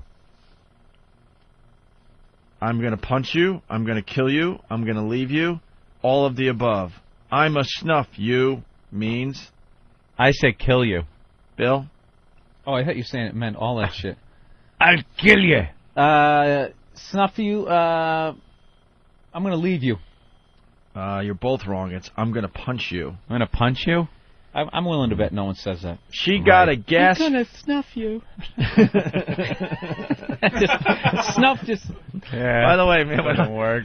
When I was watching your half-hour comedy special on HBO last night, that voice you do really makes me laugh hard. I was just commenting on it yesterday when I was home. I was hoping you were going to finally do it on our show. Did you do it on our show? Yeah, Oh, yesterday there was some, and I just started laughing. My girl voice and my gay guy voice, you can't really... You have to have, like, perfect pitch as a musician to tell the difference. But it's perfectly annoying. Voice is hilarious. What are you doing? Why?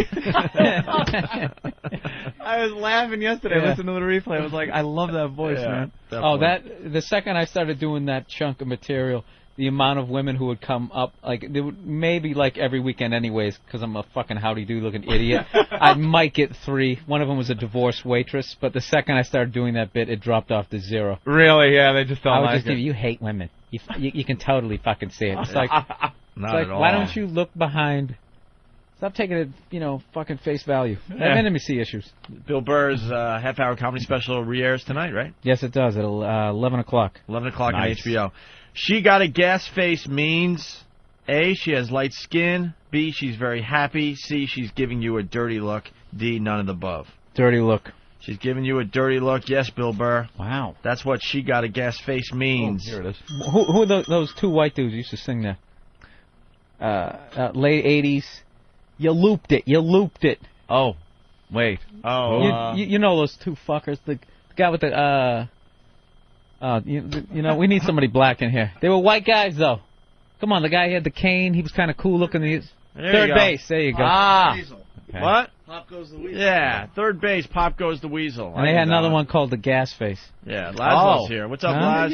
Look at you. Little Yo MTV raps. I don't go that deep. I'm very surface with the hip hop. That's where you got your info. Yeah. I don't buy any mixtapes. It's the ball means what? It's great. It's the shit. That's good. Very good. 9 pound means what? 9 pound? Yeah. It's the amount of coke you got in your trunk. 9 Carrying pound. weight. 9 pound. Remember the days you used to be able to figure this shit out? Yeah, you can't figure it out anymore. 9 pound means the year 1995. It's doing some kind of equation on the. I'm trying to see. So what happened? L. Well, what happened in that year in the black community that they need to hide that from us? LB. So I don't know. All right. 5. What is a hoopty? We all know that, right? Piece of shit. A car that rides low to the ground, driven mainly by Dominicans. Mm-hmm. Name the following places in New York. Now we don't. Washington need to do Heights. You're on the phone. all right, we don't need any of this other crap. That was informative. You know what we just did? I think we just topped the fucking Martha Stewart. We just did exactly what the Martha thing was. And I totally got lost in it. I'm cleaning up my area. We completely just did the Martha Stewart. And I'm like, thing. you know what that means? I think that means. I'm cleaning up my area. Yeah, we did. Just I'm gonna make a pie over here now. A fucking loser. Somebody brought in the Psycho stick. Psycho. What? Psycho. Where's Eric? Let's get Eric. Where is E-Rock? Where's E-Rock? E-Rock's been working on the Opie and Anthony auction the last few weeks. Oh. I wouldn't have known he was in, but here he is. E-Rock. What's up, E-Rock? How's the Opie and Anthony auction going? Doing very well. And I noticed a lot of people are paying, which is a very good thing. We just got $4,500 for intern for a day. That's mere bag of shells to you, by the way, right? Of course. Mr. Cheddar, as I may call you, like Martha Stewart knows. Eric, what's Psycho Stick beer? That's something Steve brought in. It was a #1 song on Squizzle that I guess you guys talked about. Did you just say Squizzle? Squiz. I just liked how before he told you what it was, he blamed it on Steve. That's not my So now if it so. stinks, all right, it's Steve's problem. And the first thing he had to do was go, Steve brought that in. Eric, do me a favor, go get Steve. Okay. All right. There he goes.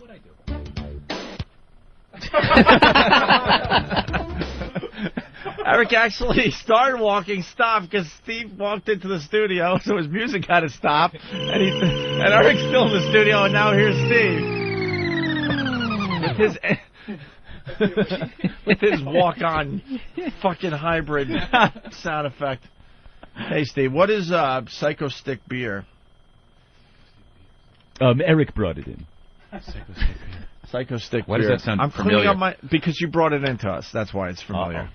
Well, Eric said you brought it in. I probably did. It's something I brought in maybe some drunken haze. No, it has nothing to do with drunk. I probably in a course of handing like 6 discs in. That was one of them. Yeah. Now I can't remember what it is. Is it a band called Psycho Stick and a song called Beer? Mm. Oh yeah. Now I remember what it is. That's like the #1 song on Squiz and on their they've got like a weekly countdown that they do, and apparently that's like the Biggins Countdown. Yeah, the Biggins Countdown. Thank you. Oh, it's written on the disc. Okay. You know, I could have done this whole thing myself. Yeah, we didn't need I just any wanted to hear entry the sound music. effects and the entry music. Yeah, I know. All right, get out of here. Get back to the Opie and Anthony auction. There he goes. Both leaving the studio at the same time. I was very If you confused. faded that music down, that would have sounded like that was playing in Steve's hybrid car. In Steve's hybrid, yeah. Look at him raising his hand. Yeah, Fuck, I Derek missed Cole it. pissed at himself. Missed the opportunity. Well, we got to play Psycho Stick and beer. Now we have to. Okay, terrific. So that's it, huh? That was Psycho Stick and beer, #1 on Squiz on the Biggins Wow. Countdown. Let's say hi to Michelle. Hey, Michelle, what's up? Hey, You can't tell me that Martha Stewart thing is the #1 song since somebody in 1980 was born. What do you mean? I think, did I miss the #1 song? Did you miss what? Did I miss the #1 song? I love it. All the OCD people are now coming out of the woodwork to call. They need to know. They need to know the #1 song. Oh, God, I'm sitting in my vehicle in front of my office. I was supposed to be there at 8:30, but I'm waiting on the #1 song. What do you think the #1 song is? Coming up after the next break. #1 song? No. #1 song since you've been alive? Yellow Lead Better by Pearl Jam. Very interesting. That actually was number 92. Oh. It's better than that. It's better than Britney Spears. I know. You would never guess the #1 song. It's going to be a big surprise. All right, we'll see you later. Stay tuned. Sweet Spot, what's up? Hey, guys, how you doing? I have a comment and then I have a question. All right. My comment is that E. Rizzle is a fat gizzle for listening to Paula Abdizzle. I'll do it myself. Oh, hey. Anyway. The home version. I had a question. Billy. Yes.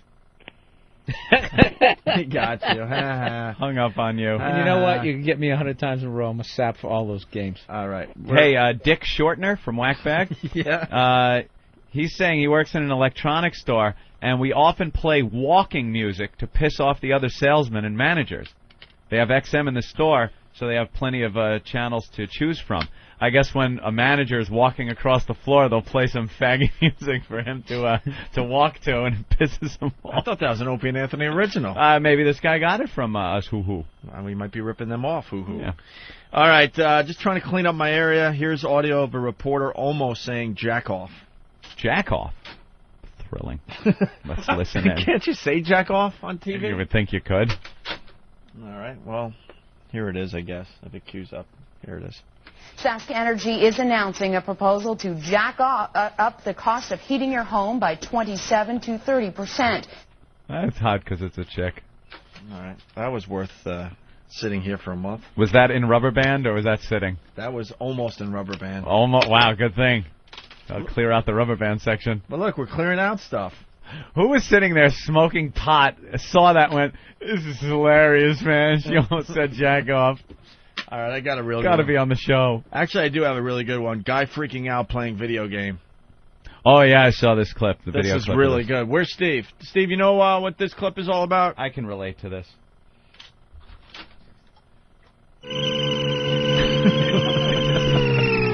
Oh, nice. Well, there you go. I got better. He doesn't go around the pattern anymore. No. Comes right in for a direct approach. I certainly do. Guy freaking out playing video games. He's playing a first-person shooter, I guess, on Xbox Live, and he's just screaming at the top of his lungs at the game while he's playing. Been there. Don't really know what game it is. Anthony might know if he saw the clip. I don't know. It looked like Halo. Oh, yeah, that's right. It might have been. Yeah.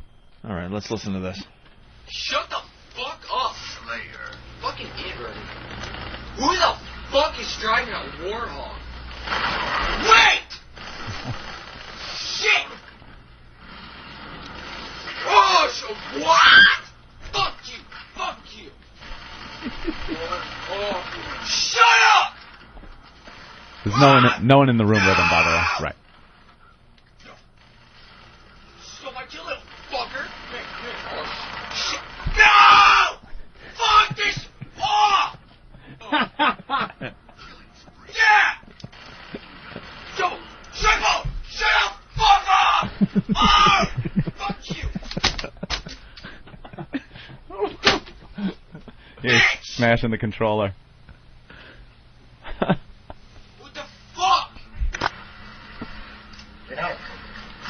Double kill! Triple kill! Triple! Oh, fuck you!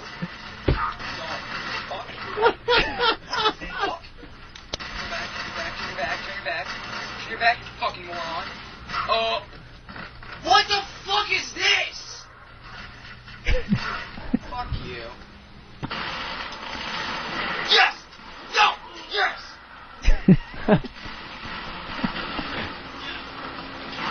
Shit! Fuck! This shit.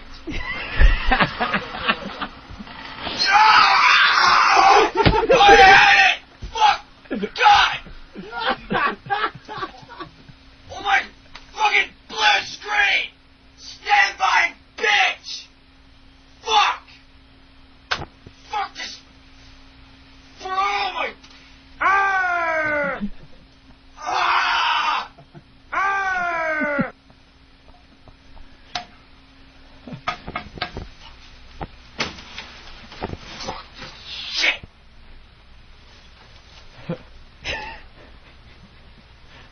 love it. I blacked out! What the fuck? Fuck you! Fuck you! Fucking learn out piece of fuck!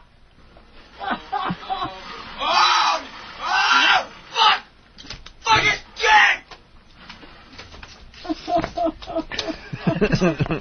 And there you have it. The video's up on Foundry Music. Yeah, it is. I'll put a link to it right now. Bravo! Yeah, the video's even funnier. Holy shit! He just loses his mind and breaks all his shit.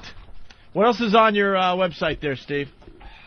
You got a list. I think we got the brutal street beating video. Yeah, we found that this morning. It got sent in. The video is much better than the audio. I guess it's two guys in probably Los Angeles, just based on attire. And but this guy hits the other guy so hard that his shoes fly off. Nice. All right, that's up there.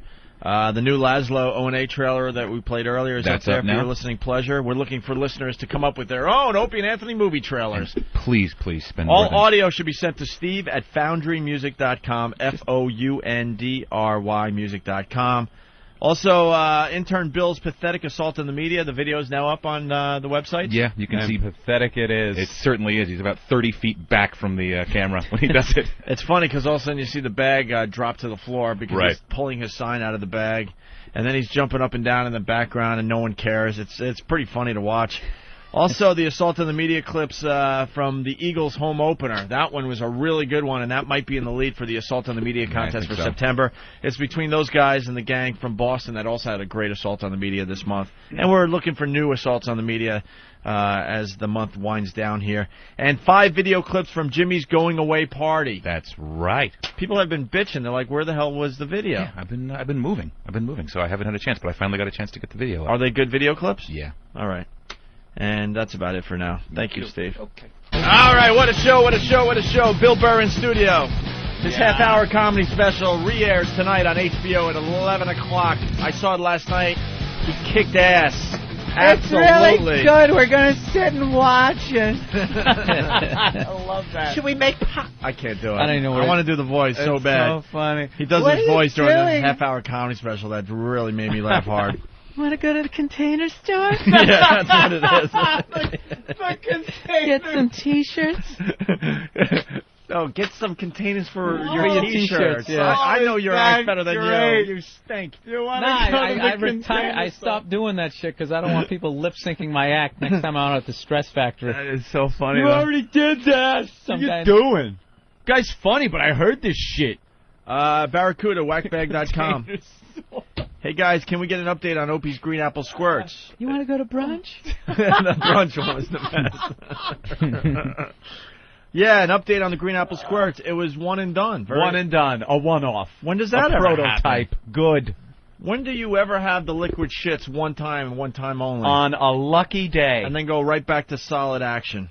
Very good. Although I went to the bathroom with Anthony later on in the show, and I heard noises. There's a whole You mess walked going into on. my stall, first of all. Yes. And I kind of threw me, so I had to go all the way to the end stall, and I'm like 4 stalls away, and I just hear Opie start laughing, and then it starts me laughing. It's something about the acoustics in a bathroom that just makes those noises, just that hollow, echo, tile wall sound. Fantastic. It's like every airport I've ever been in. Yeah. Right before you get in your flight, just some totally uninhibited jackass just squeezing it out. And then they got to go, oh, make that groan of pleasure. The best is when they're talking on their cell phone while they do that. You ever been, in the airport and there's a guy on his mobile phone taking a dump? It's like, what are you doing? What business is so important? I know. Yeah, really. Can't lay I already off sent for a those while. figures. Oh, here's some PowerPoint for you. Slide 1. Laszlo in studio. What's up, Laz? Laszlo. How's it going? Good. I figured out your guest problem for you. You did? Yeah, because you know you guys are always saying you have trouble getting guests. Yeah. Well, one of the first times I was on, Ben, like a couple of days before, emailed me and go, "You're on in a couple of days, aren't you?" I'm like, yeah. You didn't sort of have that written down. Oh no. And then 2.5 weeks ago, I get an email from Ben, and he says, "You want to come on the show in 2.5 weeks?" I go, "Cool. I'll do it on Tuesday, the 20th." So last week I get an email from him, and he goes, "Hey, how about coming in next week and being on the show?" I go, Ben, you got me booked. I go, you got me booked for Tuesday. He goes, oh, excellent. Excellent. Guests are having to book themselves on our show. I had one calendar with me and the other one without me, so it's, What, are they different? No, I have an electronic one, and then we have the one in the office. I screwed it up. That's great. He's here. Hey, he's here. That's all that counts. But I get nervous. I email him the night before. I'm like, still on, right? Am I supposed to be on your show? I'm afraid I'll come in. I'll be like, you're not on today, dude. Laszlo? When do you think they're going to find out in Washington that this radio show is a complete mess? Yeah, We have no clue. If what anybody we're has a perception, this is a well-tuned machine. Yeah. All right, Laszlo handed in a fine production piece today. Yeah. Fine piece. I want to play it again. Cool. Yeah, I've been wanting to do like a movie trailer spoof for you guys for a while, and because the most fun production I've ever done for GTA has always been the movie trailer stuff. Yeah. Because it's just, I mean, they take forever to put together. For anyone not familiar with Laszlo, maybe new listeners to the show, you hear his production work in Grand Theft Auto video games. And his voice. Yeah. All those commercials, the wacky commercials for Glory Hole theme park and all that fun stuff. That's Laszlo and his sick, twisted mind. And now you're out of a job, kind of, with GTA getting all fucked up. Yeah. With the porn shit, huh? What's going on? Are they going to be able to pump out about that. Are they going to be able to pump out some fun games still, or have they been fucked now because of the rating? Well, there's a new game out. I mean, they just reissued the game, from what I understand. But from my perception, I don't work for the company. They just hire my production company to do stuff. Yeah. From my perception, it seems like there's a few politicians trying to get a little attention, maybe try to get that whole family values vibe. Yeah, it's an easy target. No shit, Sherlock. I mean, the Democrats are never going to beat the Republicans at the whole family values thing. Yeah. But I don't know why, but Democrats always go after video games. Yeah, they love hopping on the video game bandwagon. This is evil. It's causing our children to... They come up with these things that it's making children violent. It's turning them on to guns and drugs, and they're going to kill play cops. That audio that we just listened to. Yeah, that's the... Fuck! Yeah, maybe they have a point. Double point! There's basically one guy who sort of leads it. His name is Jack Thompson. He's an attorney down in Florida. Yeah. And after Columbine, he sued the video game companies. He got all these, distraught parents together whose kids had been killed and said, I figured out the reason. It was video games, and he sued the video. I mean, the video game companies had to spend millions defending this case, and they won. Yeah. But still cost them a lot of money. Yeah. The lawyers won. The politicians sound so out of touch when they talk about these games, too. They don't know. I've heard this Donkey Kong. Our children are now throwing barrels at each other. It's ape on Italian violence. We really can't have throwing barrels at Goombas. All right, let's listen to the Opie and Anthony movie trailer that Laszlo came up with. In 2002, darkness covered the land. The Catholic League is praising Infinity Broadcasting for canceling the Opie and Anthony show. And evil reigned supreme. Robin? Until one day, they returned, and all hell broke loose. Bullshit! Can you hear me? I'm Jim Norton, and I'm on the radio. Shut up. One Wednesday, I picked up a guy in a dress, and he sucked my dick. You just sit back and watch what happens next. Opie. Shut up, shut up. Anthony. Away with you! Away! Away! Leave! Leave the fucking studio! Jim Norton. Every one of you is a time-wasting cock tease. I will beat children about the head. And the O&A Army. Our fans are a bunch of jackasses. 3 men leading an army from the pits of darkness. You are shit. You are worthless. We're all losing it. I could give a fuck. Fighting the evil nemesis, poisoning the land. You're just a little scumbag, and I'll just spit in your fucking face. I'd love to spit in your fucking face. Fuck him! And a battle that almost separated them forever. I'm an actor. You're insane. You don't know how a show works, and then you have these stupid opinions. I understand you're trying to do a radio show. We're not gonna do that, you ass! Aw, don't get all angry and yell. Jim, you're fucking pissing me off. Whatever. Holy shit. What happens when love pushes you over the edge? I gotta feel the tits. Nowhere to run. Who is this idiot on the radio? Nowhere to hide. You're shit out of luck. And no way out. Dance, motherfucker, dance. Yeah, look at my cock. The most anticipated thriller of the year. Give to me the money. I will make for you the like I fuck. No! The Opie and Anthony Show. Rated R for retarded. That is awesome, man. That's what I did from Friday from 5 p.m. to about 2, 3 in the morning. Wow. Bravo. Wow. And now we want listeners to try to come up with their own movie trailers. We'll see what comes in. You never know. Oh, just the You never crap know. that's going to come in. The garbage. I love the evil in Jim's voice. Oh, I know. I'd love to spit in your Spit in your face. It's so calculated and nasty and comes from such a deep, dark, evil place. Oh, it's great. There are fun Jimmy things when he goes, shut up, I want to bite your face. But then there's, I want to, like he's got to spell it out for you, to spit in your face. When I was putting that together, I said, maybe I should include the other guys, and I put Steve's like Jetson sound effect in there. I was like, oh, this just suddenly went a different direction. Yeah, pull In it a out. Disney movie. Very nice. Are you still working at K-Rock? Yeah, supposedly. I kind of stirred up a bit of shit over there. Yeah.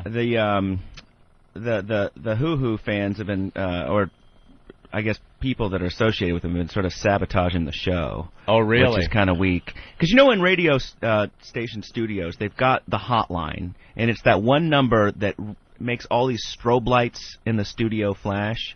And the etiquette in radio is that you don't call someone while they're live and make those strobe lights go off. You wait till they're in a song or they're in a commercial or something else. And when the hotline rings, everyone panics because it's the boss ready to yell at you. That's right. the reason he calls the number. So remember those days? He doesn't call it to go, hey, how's your shift going? I'm just checking in. Well, I mean, and the other issue is it's always something horrific. Right. And then you got another 3 hours in your shift, and you sit there like, oh, and you're sitting crap. there bugging. Am I going to get fired for not playing a song on the playlist? And I keep waiting because I keep playing less and less music. I'm playing about 1 to 2 songs an hour now, and because it's all just talking. And so the hotline rings a couple weeks ago, and everybody in the room looks at each other, and you can't talk with like strobe lights going off. Yeah. So I bust out to commercials, and I answer the phone, and this guy goes, "Who's in charge of this radio broadcast?" And I go, I am. Like, who's this? He's like, "My name's John. I'm with the FCC." And I'm like, really? And he said, yeah, you need to, I'm working with the commissioner of the FCC, and, I'm monitoring this broadcast, and you need to call him. And I said, really? Like the FCC hotline station. And I go, how did you get the hotline number at K-Rock? And he's like, oh, because of Howard Stern, we monitor. And I've been in radio long enough that I'm just like, what?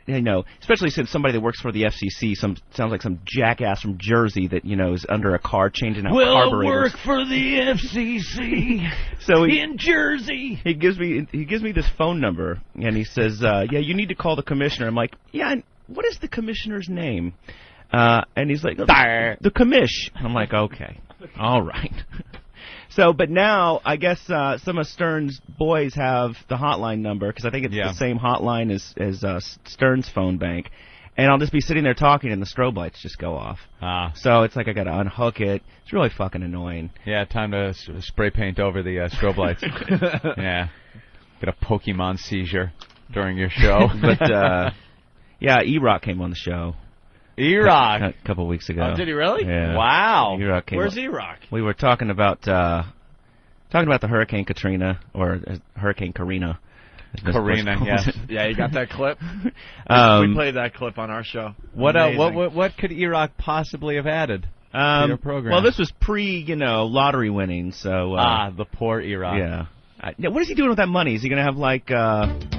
Here he is. To his new theme music. Wow. He has walk-on music. That's From our his new favorite artist. He loves Paula Abdul, so that's his walk-on music. E-Rock, you hung with Laszlo at K-Rock? E-Rock was at K-Rock. Hey! No? All right, go ahead. Wow, you were hanging out at K-Rock, huh? Yeah, he was nice enough to invite me up to the show and plug the auction. How was that? It's pretty good. Yeah?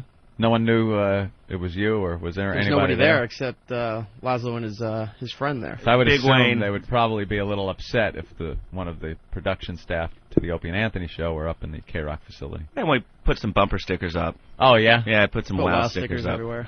that got ripped down. I You can wouldn't actually, doubt there's pictures of E-Rock applying stickers around the K-Rock studio at my website. But we came in the next week, they were ripped down. And then I started getting harassing calls. And like in the next room, here's the other thing that is insane. I left radio. I worked at WDRE/WLIR out on Long Island because I got so sick of the production studios. They were so half-assed, and the engineer there, who was like this Italian Goomba guy, was like, "Listen, Luzlo, you just go behind the board and jiggle the wires." Because I'm like, I'm only getting like the left speaker. Jiggle the wires in the back. I'm like, is this a radio station or Of course it is. That sounds like every station Oh, I it's- ever worked at. But I have to record my show on cassette at that fucking at K-Rock. Cassette. Cassette. I haven't used a cassette tape in ages. No. And No, who in the uses next room, cassette? I run a DAT backup. And I guess there was a couple of Stearns dudes there last week, and I came in, and it was turned off. And I was like, what are you doing? Like, oh, we need the studio. I'm like, I'm sort of using it. I'm like, oh, it's getting fucking annoying, dude. Yeah, I guess you're probably not liked over there very much. Remember what we used to do at the AAF studio? No. We were the ones that used to break the stuff. What was the game we used to play? Was it scissors or a knife? Where we used to throw it as hard as we could into the wall. Oh, yeah. And sometimes we'd miss because we were way across the studio. And there's these things that called monitors. We would throw it at the wall of afros. Yeah, we had a wall of afros. We'd clip out pictures of afros, whether it was newspaper, magazines, old, new, baseball cards, whatever, and have this huge wall of afros. And then we'd take scissors or knives or whatever other sharp things and throw them, I swear, as hard as we could from across the studio into this wall. And they'd stick like real deep, and we'd see who we hit on the wall of afros. And the monitors for the studio were on the same wall.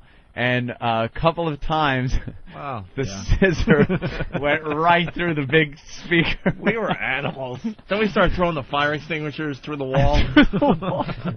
Then the ultimate.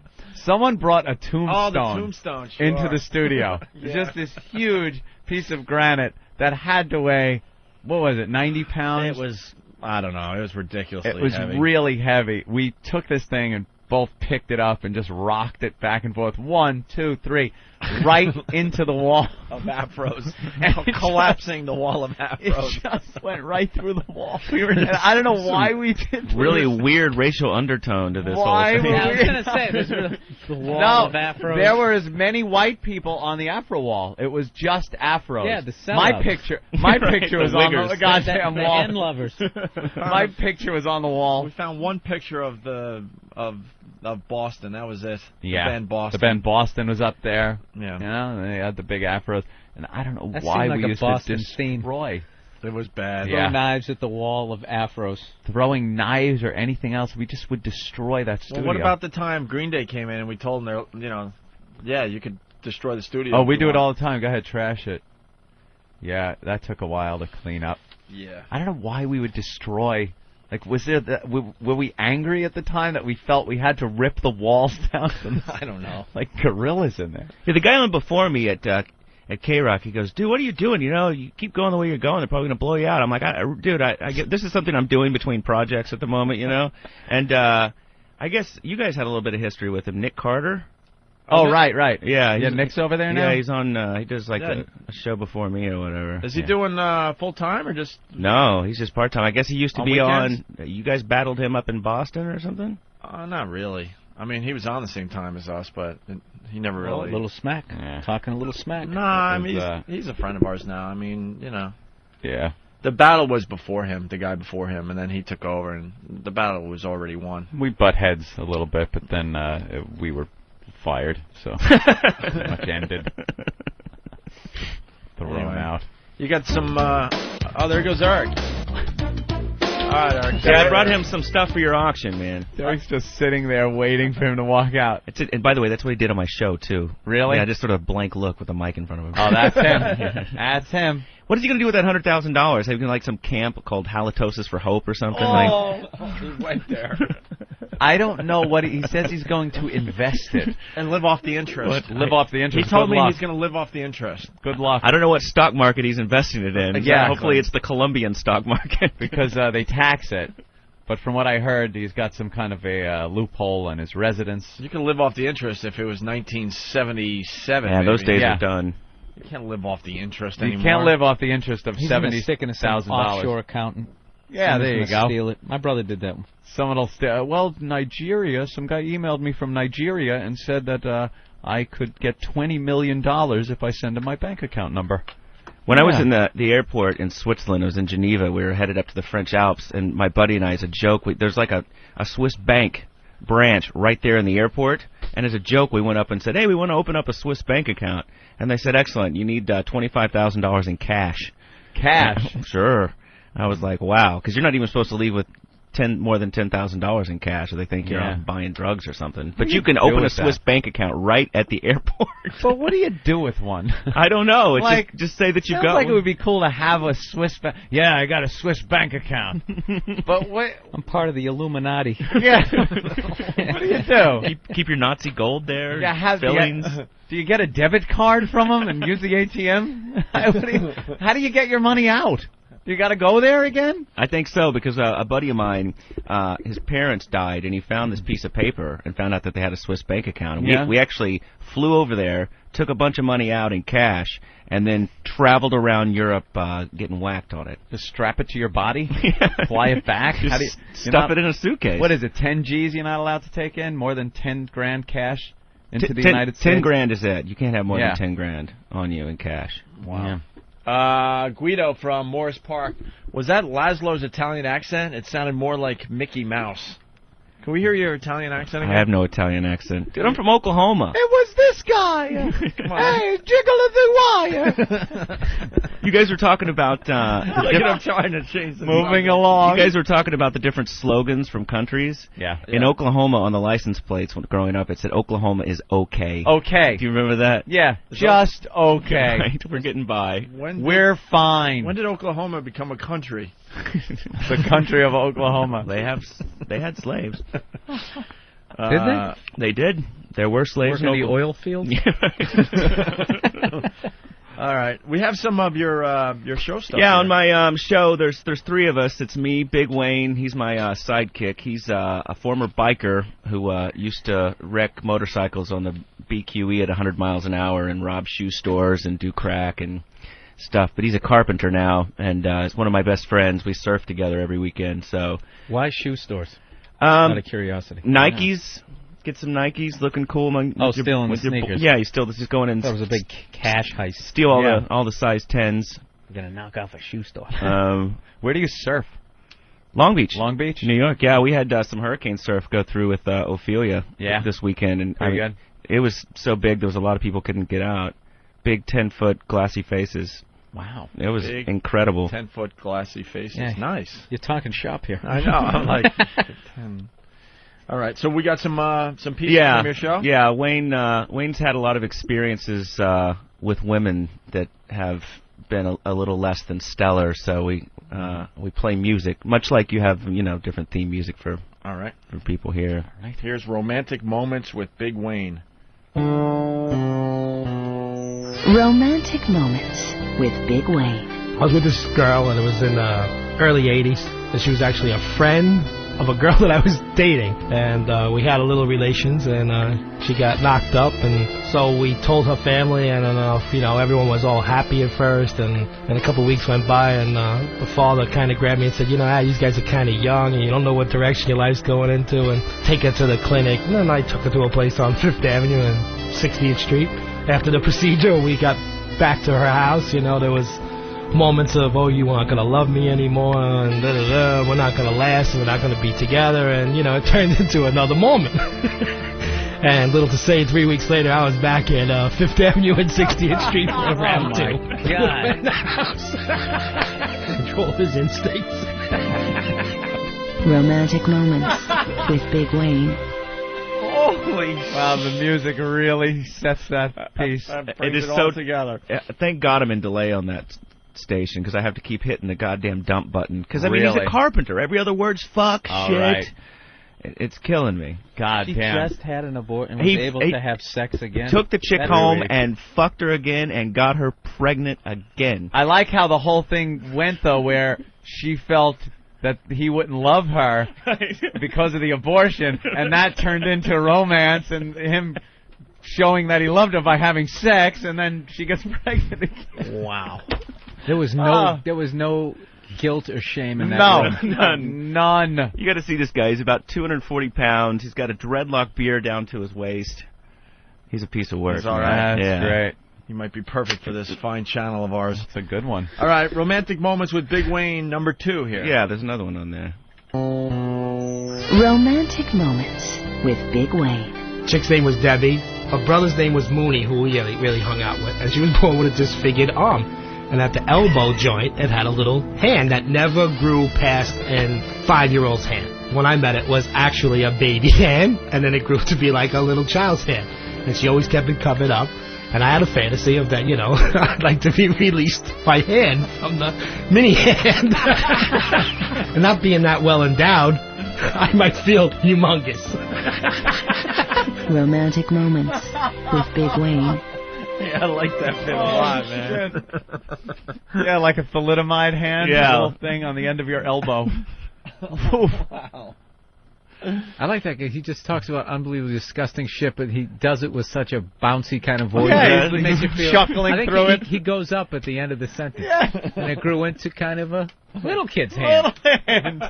And those are the tame ones. Like, Yeah. there's stuff that I can't even put on K-Rock just because you can't say fart, for God's sakes, Yeah. Yeah. Regular Really fucked it radio up. stinks. Here's the show opener for week 7, show number 6. Yeah. Is it worth playing, or? Yeah, sure, man. Well, we love your production, so.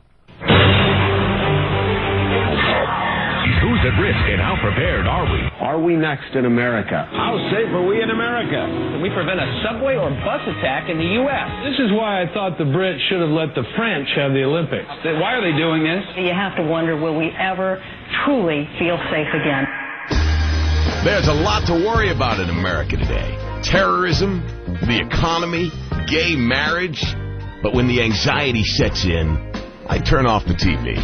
Pull up a chair, pop a Percocet, and a nice cold Brooklyn lager, and I turn on the Laszlo Show. Look, it's starting right now. Please, stand by. Should we start with the national anthem? You know what? Screw it. I got too drunk last night. Just play the opening music. And this is where I start talking. The kid's hysterical always. Love the kid. I get emails from O&A fans. Tell me more about the kid. Like, he's a pedophile. Frightening. Dude, I got really this scary. email from one of your fans. He's like, hey, they're talking about you on Whackbag or all that. And I was like, oh, okay. And so I went to Google, and there's this Google search you can do where you can sort of like spider through a site by typing like Laszlo site and then Whackbag, and it'll show you every instance that your name is mentioned on that site. Wow. And, I'd heard Jay Moore one time talking about the pit of despair that he got sucked into going on Whackbag, and I was like, it'll be different for me. Oh, and I went, no. Dude, 2 hours later, I was like, oh my God. Which is why I got the idea for that movie trailer, because I was watching like Lord of the Rings, and like all those orcs armies coming. I was like, that's what the fucking O&A army looks like. That's what they're like. And they can turn on you. The drop of a dime, they will just turn on you. There was this one thread, it was like, what does Laszlo look like? And I'd never had any pictures of me at my website. I'd always just like kept low key or whatever. And somebody found a picture of this fat guy in Birkenstocks with a goatee, and they're like, this is what he looks like. And so this thread explodes. Oh, he looks like a fag, blah, blah. And I'm sitting there waiting to go, no! You will never find a larger collection of guys who are more concerned about how guys look than in radio. I swear to you, I have had, throughout my entire life, I've had no problem getting and keeping girls and girlfriends. Never been an issue in my life. And that, to me, is all I need. When Mitch will email and talk about how ugly I am, I'll be like, what? Why does Mitch, first of all, care about what I look like? And how can he really, judge? And how is he sitting there going, I don't find Anthony attractive? It dumbfounds me. You're not going to fuck him. He's just there to make you laugh. Right. Calm down. I'm there to talk into a microphone. You don't even need a visual. It's radio. This isn't TV. You went out of your way to see what I look like, to then comment on it. Our But looks will people- never get in your way. It's always not a TV show. And it's always guys. Yeah. It's always guys. And there's this thread on there. They start talking about, I really like his stuff from Grand Theft Auto, da-da-da-da-da. And this one guy puts in there, the Grand Theft Auto stuff, he was ripping off Stern. Well, you were. Because you spoke into a microphone Right. to do it, right? Hoo-hoo, right there. You're ripping off Stern on the Grand Theft Auto. What are you talking about? Oh, my I God. had probably heard Stern 2 or 3 times when we were writing the scripts for that. Yeah. The first game. There are just some people that are so brainwashed that a sound coming out of a speaker, there you go. You're ripping them off. All right. It doesn't matter. Hey, this just in, Gene Simmons is MIA?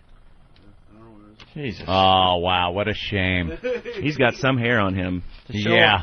Oh, boy. The show always starts with potential. We sometimes have guests that actually look like somebody on this sheet, and sometimes they actually show up. Sometimes they actually call in. All right, anything else on this, Laz? There's Jaguar Skills is this weekly radio serial that we've been doing. We're really into comic books and stuff like that, and I thought, the radio serial is very much dead, so I got contacted by this DJ in England, and he and I actually collaborated on this album, and his name's Jaguar Skills, so we've been making these 1970s action adventure episodes. Opie, could you imagine preparing for a show like this? Could you imagine corresponding and collaborating with someone in another country for a break on the show? Can you imagine Anthony staying for longer than 5 seconds after the show? After the show is over? I start to walk over across the room to shake your hand and say, great show, and there's this wisp of smoke, and he, appears on Long Island seconds later. The elevator is in free fall to get me out quicker. I just pull a handle and it drops. I can't get out of here quickly enough. And he's on the phone with England. Yeah, I think I got a great idea. Unbelievable, the dedication. We've played a few of these, and we're talking to an animation house about possibly turning it into a cartoon. Some guys that do some stuff for Adult Swim. Will this make sense? Who knows? All right, let's take a listen. If not, what the hell? If not, it still kills 2 minutes today. Wow, that's some production, man. That's too much like the real deal. Yeah, the stories really never go anywhere. Obviously. And it's really based after this guy's real character. He's like a black belt that sits around and smokes hash all day at this mountaintop villa in Spain. He's a weird dude, so I was like, I got to create a cartoon about you, dude. Wow, very good, very good. Calling people in England. I know you're making us look bad. Opie reads a magazine and he's crowing. I read a magazine last night and I got something here. He's on the phone with England. Well, what do you bring to the show Flipping today? out the articles like an old lady with coupons. What did you bring to the show today? I read Giant Magazine. I wasn't saying that I did more than you. All right. I'm saying Bill, what did you Laszlo bring to is the show blowing today? everyone away. A positive attitude. That's it. And isn't that all you really Yeah. need? Mm-hmm. A little bit of love. We were patting ourselves on the back 45 minutes into this bullshit today. We're going to take a break. I guess Gene Simmons is not calling the show today? Of course not. I'm sure people are just sitting around waiting for Gene to call the Opie and Anthony program. Yeah. Jesus. And who's Julia? What is she? She's going to talk about sex. She's from, hold on. Who is still? Co-Ed Magazine. Oh, and I see Super Agent Robert Eatman. This could delay my exit by the tens of minutes. I haven't even met him yet, and he's now my agent. Is he? Yes. Wow. He's everyone's agent. I know. After the headlines we got. I'm going to be doing overnights in Paducah. Yeah. Oh, that's great. Talk to him now because you'll never get him on the phone. He's everyone's agent. Can you get the Opie and Anthony deal for me? Well, yes, I can. All right, I'll sign with you. Who suffers in the end? Opie and Anthony. Oh! His stable of more than 10,000 hacks. He's got 10,000 morning hacks. 10,001. And one now. Thank you. And Anthony and I. Yeah, we used to be like the big guys. And how much you want to bet he watches Entourage? You think? Look at his dress is different. Yeah, what is it? He's looking a little more casual. You watch Entourage. Today. He wants to be, what's his name there? He's wearing Ari. like he's dressing like Ari. Look at him. I usually see him in a suit. He's from Chicago. And all of a sudden he's dressing like Ari. He's wearing like a yellow button-down shirt, kind of open at the collar, all sexy. Have you ever seen him dressed like that? No, never. I think he got influenced by Entourage. He wants to be Ari. He is. He's a day away from getting a gold hoop earring. Ari making it cool to be a super agent. Probably had a flesh-tone T-shirt during Miami Vice days. Is he representing anyone from Entourage, perhaps? Maybe that's the deal. Oh, don't talk about it. I'm in negotiations. Love the Bob. All right. And I forgot to tell you, Anthony, our old GM called yesterday. Brucey Mittman. Bruce Mittman. Boys, is he going to be in town and want to have dinner? I have no idea. I didn't call him again. back. Another Boarfest dinner with I was going to say with Robert Eatman, but that's true too. But with Brucey Mittman, who knows? We'll have to call him back. All right. Why don't we take a break? Yeah, I got to take a leak. Bill Burr sitting in today, Laszlo sitting in today, and we got, what's her name, Julia from Co-Ed Magazine to talk about sex next. Just when you thought the show couldn't get any more exciting, entering the studio is Julia from Co-Ed Magazine. Yeah. A magazine no one has ever read. Hey. People have read it. I use too much Purell. Wow, hey, what's going on? Hello. Whoa, look at this. Hello, how are you guys then? And she's got you got confidence in your walk and everything. I like it. Yeah, well, I've been a dating columnist for like 4 years, so it does get you... A dating columnist, huh? Yeah, that's right. Yeah. Hey, we have our own dating columnist. His name is Patrice. Patrice O'Neill. This could be a good time to run this by a professional. Do these headphones go with my outfit, or...? It's a little that's fine. That looks perfect. Don't worry about it. Now look, so now we all Right. clam up and get intimidated. I'm looking at a different set of An cans. attractive girl I'm in going the to warn studio. you right now, when it comes to a girl with like a brain, we stink. Ooh, you guys are in trouble for today, then. Yeah, we really do stink. Well, I need any woman shows intelligence in this studio, we all just fall apart in You're front like of her. under the That's, table. Bill. Yeah. Bill? Yes. Yeah. Hi, How are Bill. you? That's Laszlo. Laszlo, is that your first or last name? One. Nickname? He's going like name. Cher It's hair. like Madonna. Laszlo. Madonna. You'd Laszlo. be huge with that name. You're Yeah. like Laszlo. You have a whole cult. Laszlo. That's Opie again. Hello. Just one Hello. name. And you must be. And Anthony. One name. You don't go by A? No. We have the big A. No. A. And that's Than. Hi, Than. Hi. And what do Doesn't you he have do, the worst Than? name? You thought Opie was bad, but Than. Than, no, it's sort of like Thor, but... It's short for Nathaniel. Oh, very creative. Thanks. Yeah. Stinks. Chicks dig it. Awful. At least your parents didn't name you Peaches or something like that. There's a star kid named Peaches. Oh, yeah? She's not into it. She's 13. I don't know why I follow this kind of stuff. Peaches who, though? Apple. No, Kid named Apple. it's like, she's actually in Britain as well, though. Yeah. It's British. Now, you're a dating expert. I am. Now, how did you get to be an expert? You must have gone out on a lot of dates. I did. I have. You did? Yeah, it's How old a true. gal are you? You're young enough to ask that without... Now, what do you think? Can you guess? I'd go with, 31. 43. Very clever. You know how to woo a woman.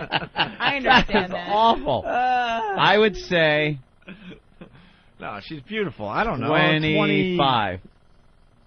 Younger than 25? Yes. But you've been doing this a while. You so know we why? had You're all the holding age. yourself as a mature woman. 24. I know you're really You're off, 24. Right? You Yeah. freaked out when we said 25. When's your Listen, birthday? it's a huge February. All right, so I'm a half a year off. It's a very important half a year. Yeah, it is. But 24 you've been to doing 25. this for 5 years. Well, I started doing it in college. I was at Georgetown. Oh, okay.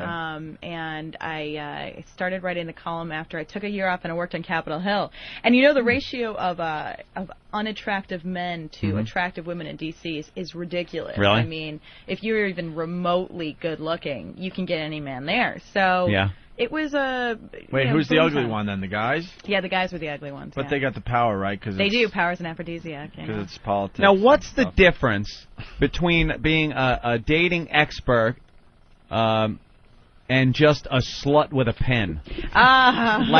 Because you would think you would have to be with a lot of people to be an expert in the whole dating thing. I'm a big reader. I don't know. I think actually the difference is that dating experts have methodologies and sluts with pens just sort of go with it. Right. Probably with alcohol involved. Yeah. I only involved alcohol when absolutely necessary. Did you ever bang a senator? Congressman, actually. A congressman? There's a big difference. Senators are really hard to bag. And they're quite... Is that when you hit expert status? Yeah. That was... I said... Check, No, I dated a congressman for a while. Really? And, yeah, that was sort of... How old was he? I was 32. He was young. Oh. And he was single. Can you believe it? No. Any congressional sex, like in his actual office, or? No, never in his office. No. I'm not going to tell you where though. They're like, oh my private God. subway Lincoln to Monument. the Capitol. Yeah, I think it's a little bit of a cliche, but I'm sure that there are some people out there who get off on that. Yeah. I know there are people who love doing their office, but I've never done that. But you guys would love that How public about the sex, waiting right? room outside the office? Like, I've been outside his office before. I used to work in a congressional office. Now these were not the same people, of course. Now you write about all this for the magazine. Yeah, you write about your dating experiences. Yeah, I started out. How graphic does it get? Well, at my Catholic university, Georgetown, not very. It took me a lot of time to convince them that they should use the word sex. I said, listen, it's not, we're not describing the act. They said, well, you're not married. You shouldn't be having sex. And I said, yeah, you should tell that to the rest of the students here because they didn't get the memo. You should be having whoopee. Yeah. Well, actually, they asked me to say making out, making love. Heavy petting. I love heavy petting. I was like, these frat guys are not making love. Let me tell you, So that was in college. I was in college, and then I started writing for Coed, which is coedmagazine.com. You can check it out. Yeah. Now this has nothing to do with the Catholic religion, on, so you can Coed? be a little more graphic. Yeah, my picture's in Coed. Where is it? No, I mean on the website, so our fans could, check you out and. I don't know, and if it's not, whip out someone a over at batch. Coed should. Here's my. I just thumbed past Jeffrey Ross's picture. What the hell happened there? Oh, there you are. Catholic schoolgirl outfit. There you are. Oh yeah, look at that. Yeah. Oh, How about that? Oh wait, we don't have to look at a picture of you. You're in studio. I am. I'm right here. See more cleavage right here. So now you start writing for Coed. I started writing for Coed after I graduated from Georgetown, and Coed is a new collegiate magazine that is at every college. It covers everything college, the best stuff, frat parties. It profiles 4 schools in every issue, hot women, but it is technology, fashion, etc. It's written by a lot of college students. Now, can you get graphic in there? I just want to know how graphic. I just want to know how far it goes. Is it more about dating, or do you kind of get in depth on your sexual experience with the person you're with? Well, my last column was about cheating. Any of you guys ever cheated? Want to talk about it? Never. No. Oh, no. Why would you do that? I'm sitting at a table with a bunch of angels. I can just sense it. That's right. I don't believe any of you. Except for him. Everyone's cheated, please. Yeah. How about the walk Laszlo's cheated. The walk of shame. You ever write an article about the walk of shame? Yes. I love the walk of shame. Now, did you know that prior to this? That's my next column. Is it? The walk of shame. Really? The walk of shame is I'm an classic. expert. I'm an expert on the walk of shame. You're like missing a shoe. I do it like every morning, let me tell you. Really? Yeah. Almost every morning. You do the walk of shame yourself? Oh, yeah. Yeah. You should explain what the walk of shame is. Oh, the walk of shame. Let's see. If you get up early on a Sunday to go get bagels, you see a lot of people walking home. Oh, my God. I was up. You get to see the best sights. Just Exactly. going to get the paper and some bagels. The walk of shame is happening Hair's all all around you. fucked up, yeah. Right. No, I was up at 7:30. Holding up one high heel shoe. You wonder where the other one is. No one dresses in a miniskirt on a Sunday morning unless they're coming from a little bit a good time. It usually, got in jizz college. in their hair. Big load in their head. Right, I'm not even all kidding, over their man. shirt. This is the worst. You want to see some horror shows. Get up early someday. Torn blouse, look of confusion. Right. Yeah. Bring a digital camera. And then, It's classic. Yeah. That happens with you a lot. Not, well, it happened, well, let me explain. I have currently a boyfriend right now, and so his house is obviously separate from mine. Yeah. And I usually sleep over at his. So every morning, walk of shame. Why is that the walk of shame, though? Well, anytime you The walk hook of up with shame is like when you're just doing the one-night stand and then have to walk home to your not to your necessarily. frat house. Yes, or... usually in college, definitely. Oh yeah, definitely. Right. I mean, and it's something where you're wearing your hoochie outfit from the night before. You're hungover as all hell, and you look like crap. Usually there are priests up at that hour, and they're like crossing themselves, like, dear God, and you've condoms stuck to your skirt or something. I was on vacation in North Carolina, and we were driving home on the highway, and I saw a girl doing the walk of shame on a major highway. That's a good one. And you're sure wondering, she wasn't a rape victim? Maybe you should have stopped, Opie. Look at that whore! She needs medical attention. Staggering out of a rest area. Hey, slut! It's just very obvious. Well, have you guys done the walk of shame? I mean, guys do it too. Not often. No, you take them back to your place and you kick them out the next morning. It's the proud That's walk the way of to the do cock. Right? That's what you do. Yeah. When do you kick them out? 7 a.m., 8? You let them stay till 10, maybe? It depends on how 4 a.m. disgusted I am with them at the time. Usually Christ. about 2 minutes afterward, I'm ready to... Depends on how big your beer goggles were the night before, right? One of them stayed for 9 years. As far as I'm concerned. Fuck. She's getting half the They paycheck. took everything when she finally did leave. She got a U-Haul truck. U-Haul truck and a Swiss bank account. Listen, you're a sex columnist. I have a question that I've been wondering about. Ask me. What is it about not showering for 5 or 6 days and being covered in feces that makes you want to rape somebody? Who are you referring to? I'm talking about the Superdome because I don't know what it was about. I mean, what is sexual and turns you on about a bunch of people piled into some kind of Mad Max movie covered in their own shit? No, but you have to understand, rape is not about sex, sexuality. Right. It's Don't about you know violence. That, Laszlo? It's a violent, It's violent romance. It's violent. Not about romance. No. It's not? It's about having a strong opinion. No. But it's about teaching them a lesson.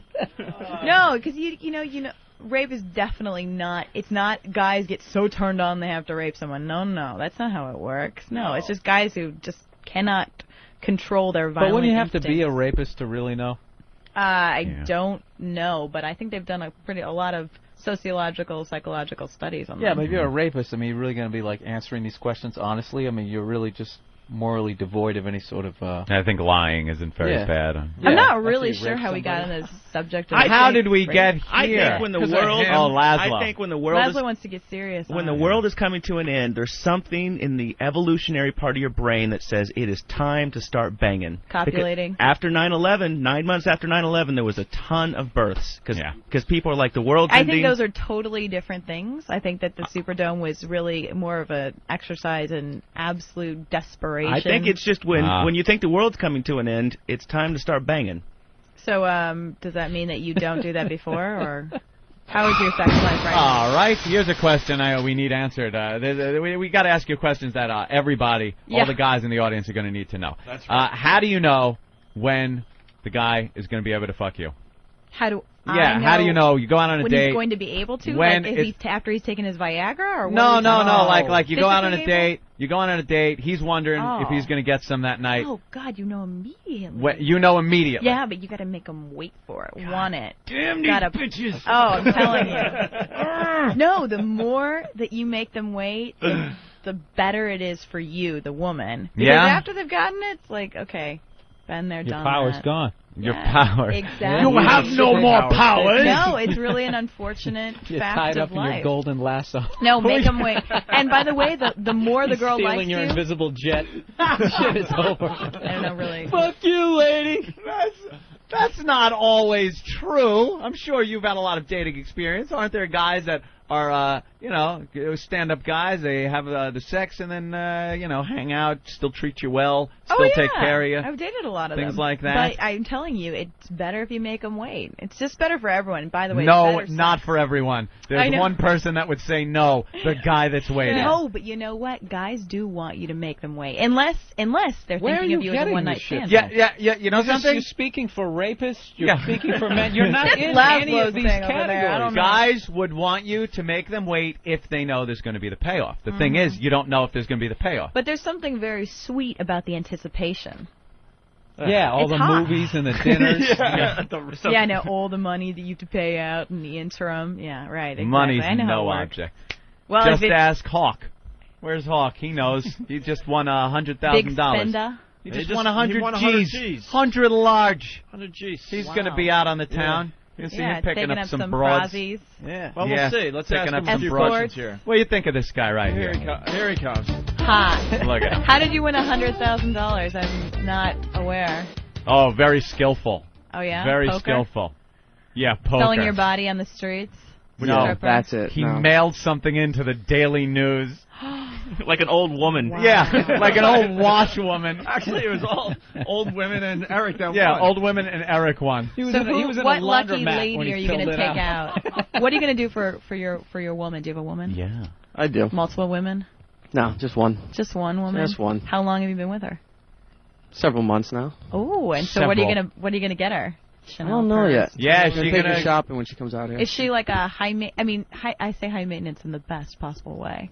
She like shopping or what's her deal? No, Sports? she's very low maintenance, but when she comes in, I'm going to take her shopping. Oh, Where? that's really. She wants to go to Tiffany's, so. Oh, yeah. Let me tell you nice. something about Tiffany's. Yeah. Good luck. That $100,000 Let me can go tell you- real Shit quick. there now. No. Let me tell you, you will get a very His good money's night of gonna- loving after that. His money's going to be done in a You're weekend. totally getting fucked. Don't go to Tiffany's. You can spend Great idea. $100 on a whore and get the exact thing you want. That was the best. No, he's that is sweet. propaganda. God, that's when I Hear wish that? this was television. That's when She goes, "You're gonna get a good night of loving for that." And then Bill's face was—he threw his arms up and looked around like, "What the fuck? What the? Who the? That's that. He's That's just that jealous. Oprah. That's that Oprah propaganda. Listen, Yeah. Hawk is looking for love, not This just is sex. going to be. Yeah?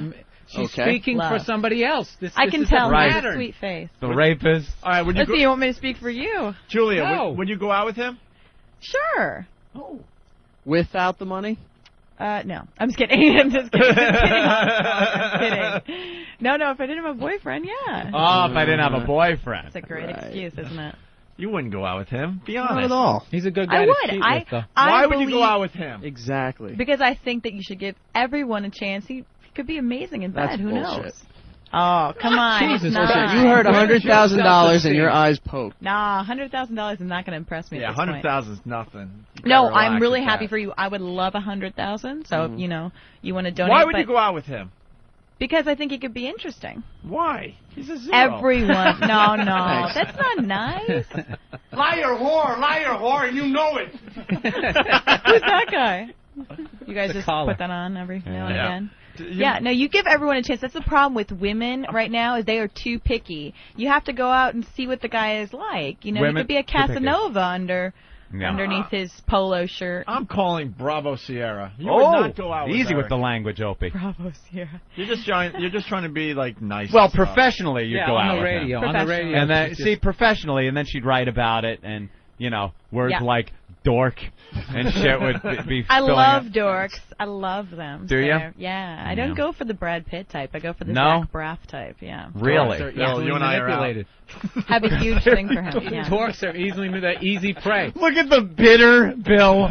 You are just so like, easily I gotta manipulated. do something. Listen, let me say. I'm playing devil's advocate. Of Bill- course. I'm Bill's- trying. All I want is a guy who's going to talk string theory. to Bill's me in had bed. some. Bill's had some recent problems. That's all we're gonna say right now. Okay. Recent problems. So he's a little bitter right now. What I'm are not you bitter. bitter about? I'm not It's bitter. not working correctly, or what? What isn't working? It was like, I think if you want somebody, fucking hack. It's not what you guys how you use it. I think if you want somebody that is going to speak string theory, maybe it's Stephen Hawking and not Hawk. Oh, Yeah, I'm not sure how. that's hot. Oh, that's good. Yeah, very clever, Laszlo. You're redeeming yourself. I worked on that all night. Do you have? I'm gonna cock block him. Crash everything you say. Do you have sex on the first date? No. Why not? No, ever, never. Well. One time. Yeah, I've done it once. Yeah. Yeah. It led to a year-long relationship, if you can believe it, with a crazy person. But yeah, no, I don't recommend that. It's not a good idea. Yeah. How old were you when you first started? Effing. Effing? I was going to start with you? dating. Oh. I was going to start Dating? with dating. My first date, my first kiss was at 14. Aww. That's adorable. Well, okay, when was the first time? When did you guys lose your virginity? Let's hear it. 13. Yeah, you're lying. No, it was 13. No, Really? his father got him a whore. She was 19. No, it wasn't a whore. She was still a friend of whore. the family. Yeah, She was 19. Her name was Buzz. And my father and his wife went out that night, and Buzz was over the house. We were watching Monty Python's Flying Circus. She told me to go into the shower, so I didn't know. I just went in, and I came out, and she was in the bed. Hawk is leaving. See you later, Hawk. She was in the bed, and as I was walking out of the shower to my bedroom, I heard, "Aren't you coming in?" And it went like, ding, ding, ding. Oh, my God, here we go. This is it. How did you even know what to do at 13? I had been reading a lot of magazines and jerking it like a rabbit. Clearly. It's a monkey. What am I saying, a rabbit? Yeah, hump Anytime. like rabbit. If you find a rabbit jerking off, please call me. Two little paws. Yeah, they don't even have thumbs. God. What a rabbit jerk off. He's reading Watership Down, jacking off. He's sitting up using those big back legs. Yeah, in the briar patch. I think 13 is shockingly young. Opie, how old were you? 18. Freshman in college. That's more appropriate. Yeah. Thank you. Appropriate. I approve. Now she's speaking for everybody that lost their virginity. Yeah. Now, you think that's appropriate, though? I was inappropriate. It probably was inappropriate, You're a baby, but it was pretty good. I'd been jerking, though, for years. And it's it was like, years. What, since you were 7? Well, no. You're like no, 8. probably 8 and a half. like 11. God. Or something. My God. I think I was still reading the Babysitters Club at 11. Yeah, My so God. was I. That's what I was jerking to. Yeah, remember that back in the day? That's wrong. Like a Jordan Marsh catalog would turn you on. You're like, oh my God, I see a calf. Well, yeah. Your dick is Women in standing those up. bloomers that came up to the middle of their abdomen and their kneecaps. The bra ads. Yeah, the Sears catalog. Yeah. Airbrushing out any bit of their sexuality. This is So all. your tolerance is a lot higher now. Yeah. Well, it's also pre-internet, pre-Victorian Yeah. secret. Like that. 7-year-olds nowadays. You needed everything. You needed looking like at the anything bestiality worked sites. back then. But your first kiss at 14. Yeah, Oh, and I was see? very good. It was like every year. You took all a the new steps, base. the appropriate steps. I'm very organized. Yeah. So I was organized in my love So life then I as will well. guess you lost your virginity at 17. Oh my God. Yeah. Okay. Yeah. I was just running A through base the. a year, If you that's kiss exactly at 14, right. you're fucking by 17. When did you lose the back door? And what base is that? That we're not going to talk about. What base is that? It's like 5.5. Come on. Wow. That's out of the baseline. When should Foul. when should the ladies give up the back door? Oh, I don't know. Maybe when you're married. My God. Married. You know what? I don't have any judgments. If you want to do whatever you want to do, you know. I had a girl actually say that. Really? She actually said, like, I have to save something for my husband. For marriage? What if your husband don't want that? I don't know. I mean, do you guys That seriously treasure. want it? I'm saving this prize. Yeah, no, thank wow. you. I don't really think it's that hot, to be honest. No? No. No, yeah. Wait, what? Visualizations of what else that's used for. She didn't save it? No. You whittled her down? You got her down? Yeah. She loved it. It was one night. She starts out as a prize waiting for her husband. No. And it's like, I'll toss it to Bill Burr. No. A couple tequila shots later. Yeah? Nothing. No woman has that much low self-esteem. I went out with her for like 3 months before she said, all right, okay. 3 months? Howdy doody looking chick. 3 months later. That What prize kind of was fantasies yours. Was she having? So then you lose your virginity at 17. Yeah. And when did you decide that now you were expert enough to start writing about it? To be honest with you, I got a couple of I had a very serious boyfriend at that time. Got a couple negative comments about my performance with regard to From your oral boyfriend? sex. Oh, your boyfriend was downplaying your abilities for oral yes, sex. but when was the first time you did that? What, oral sex? The beach. The who? The BJ. Oh, the beach. Was it before or after standard sex?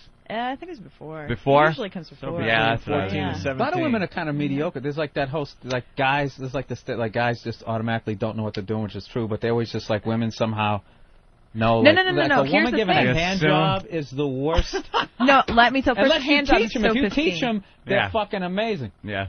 Well, that's the thing. I went to the well, not the library. I should say, Urban Outfitters, which has a lot of great books on sex, like Gay Guy's Guide to Having Sex with Men.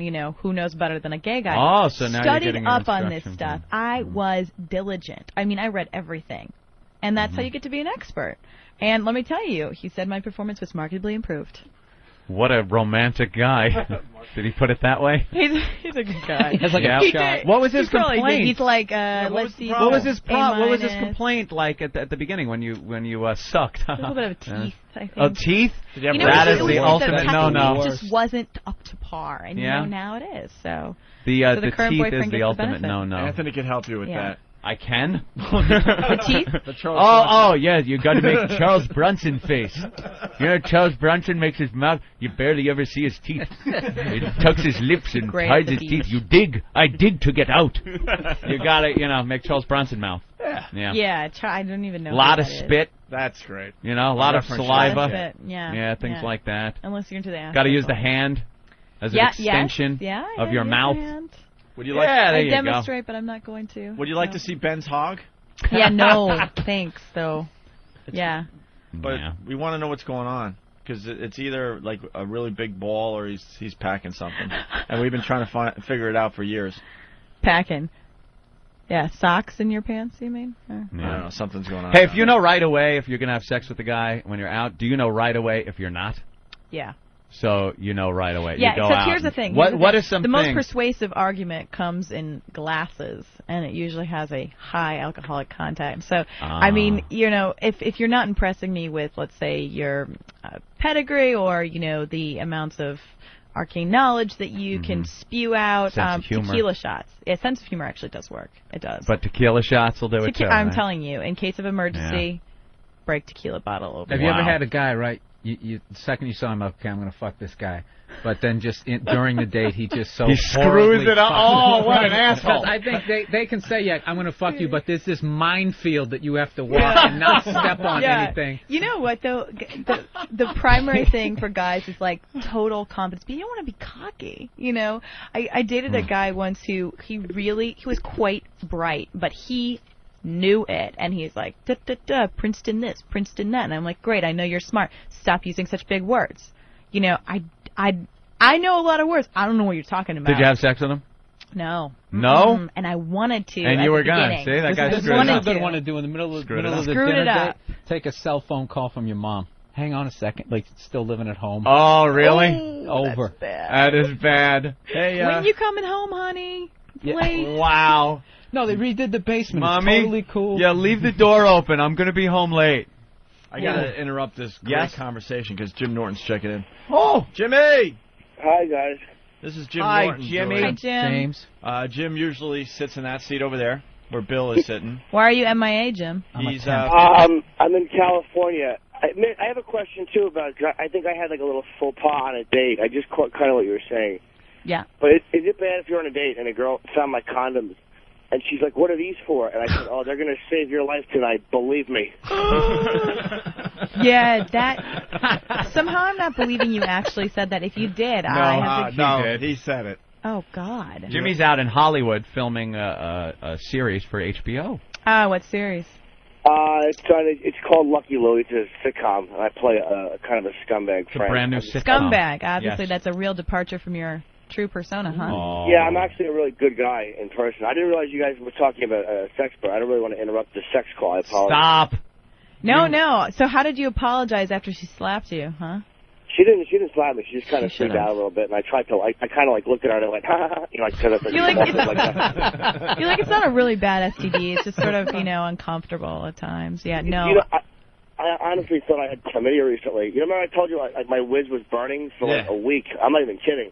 And I didn't say it on the air because I didn't want to freak out any chicks that I banged out. But it turned out it was like some kind of an infection. But I thought it was chlamydia. Oh, dear God. Yeah, Jimmy's had... How do you get dates? What's that? He pays for them. The checkbook. Yeah.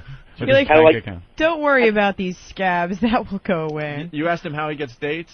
There's a Yeah, it's called the website Second Amendment. Yeah, there's a website called Craigslist.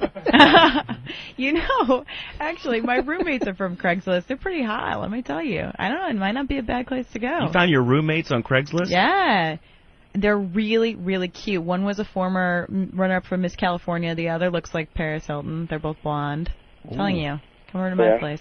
Hot stuff. Well, Jimmy's not finding that type of caliber No, on Craigslist. he's getting ones with leg things. What did that woman have? Oh, it was kind of like gout. It was called leg something, where she had fat. Do you know what this is, miss? Because the girl had Something fat osis feet. or... It was like, water on the feet. She had like something which made her feet swell up because she was too fat. Only the best. Well, how do you like the chicks out in Hollywood? Much hotter, right? Yeah, they're the same. Their Adam's apples are hidden a little bit better. But that's about it. What you can do nowadays with modern surgery, right? Jimmy. So no blondes that you're taking out?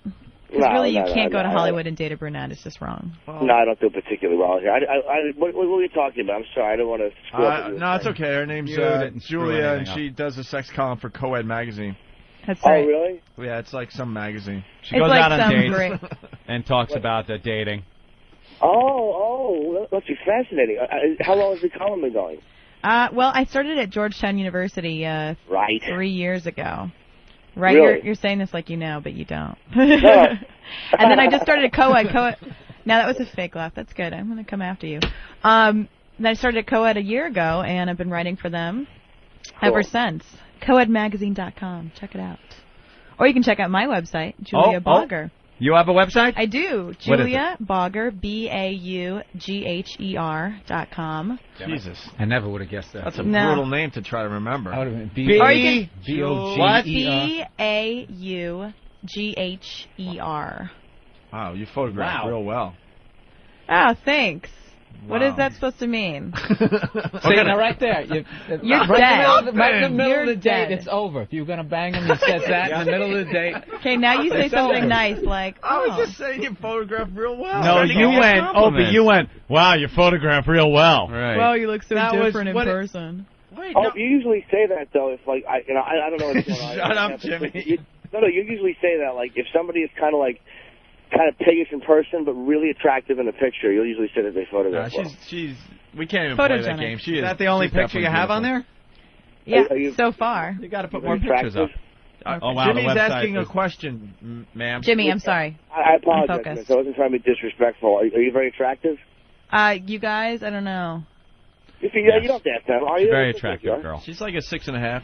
Oh, that's cool. That's it. Jesus. Never coming back here. Oh, 2. -2 for you. Personality, -8. Opie, she's fine. Jimmy? Not porn star material here. No, I don't like porn stars.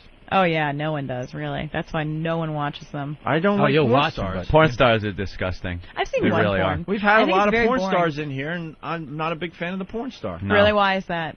The fake boobs, the fake, stripper blonde hair. Oh, you think these are real? I'm saying The- they are. They're not big enough to be fake. Jimmy, don't you wish you were here? I do, Sad. actually. I miss being there. And I don't like porn stars either. They're gross. Yeah, porn stars suck. Give a girl money, she fucks you. Who needs that? I don't think actually that's what porn stars do. I think you're confusing them with prostitutes. Well, Jimmy likes prostitutes. Oh. Yeah.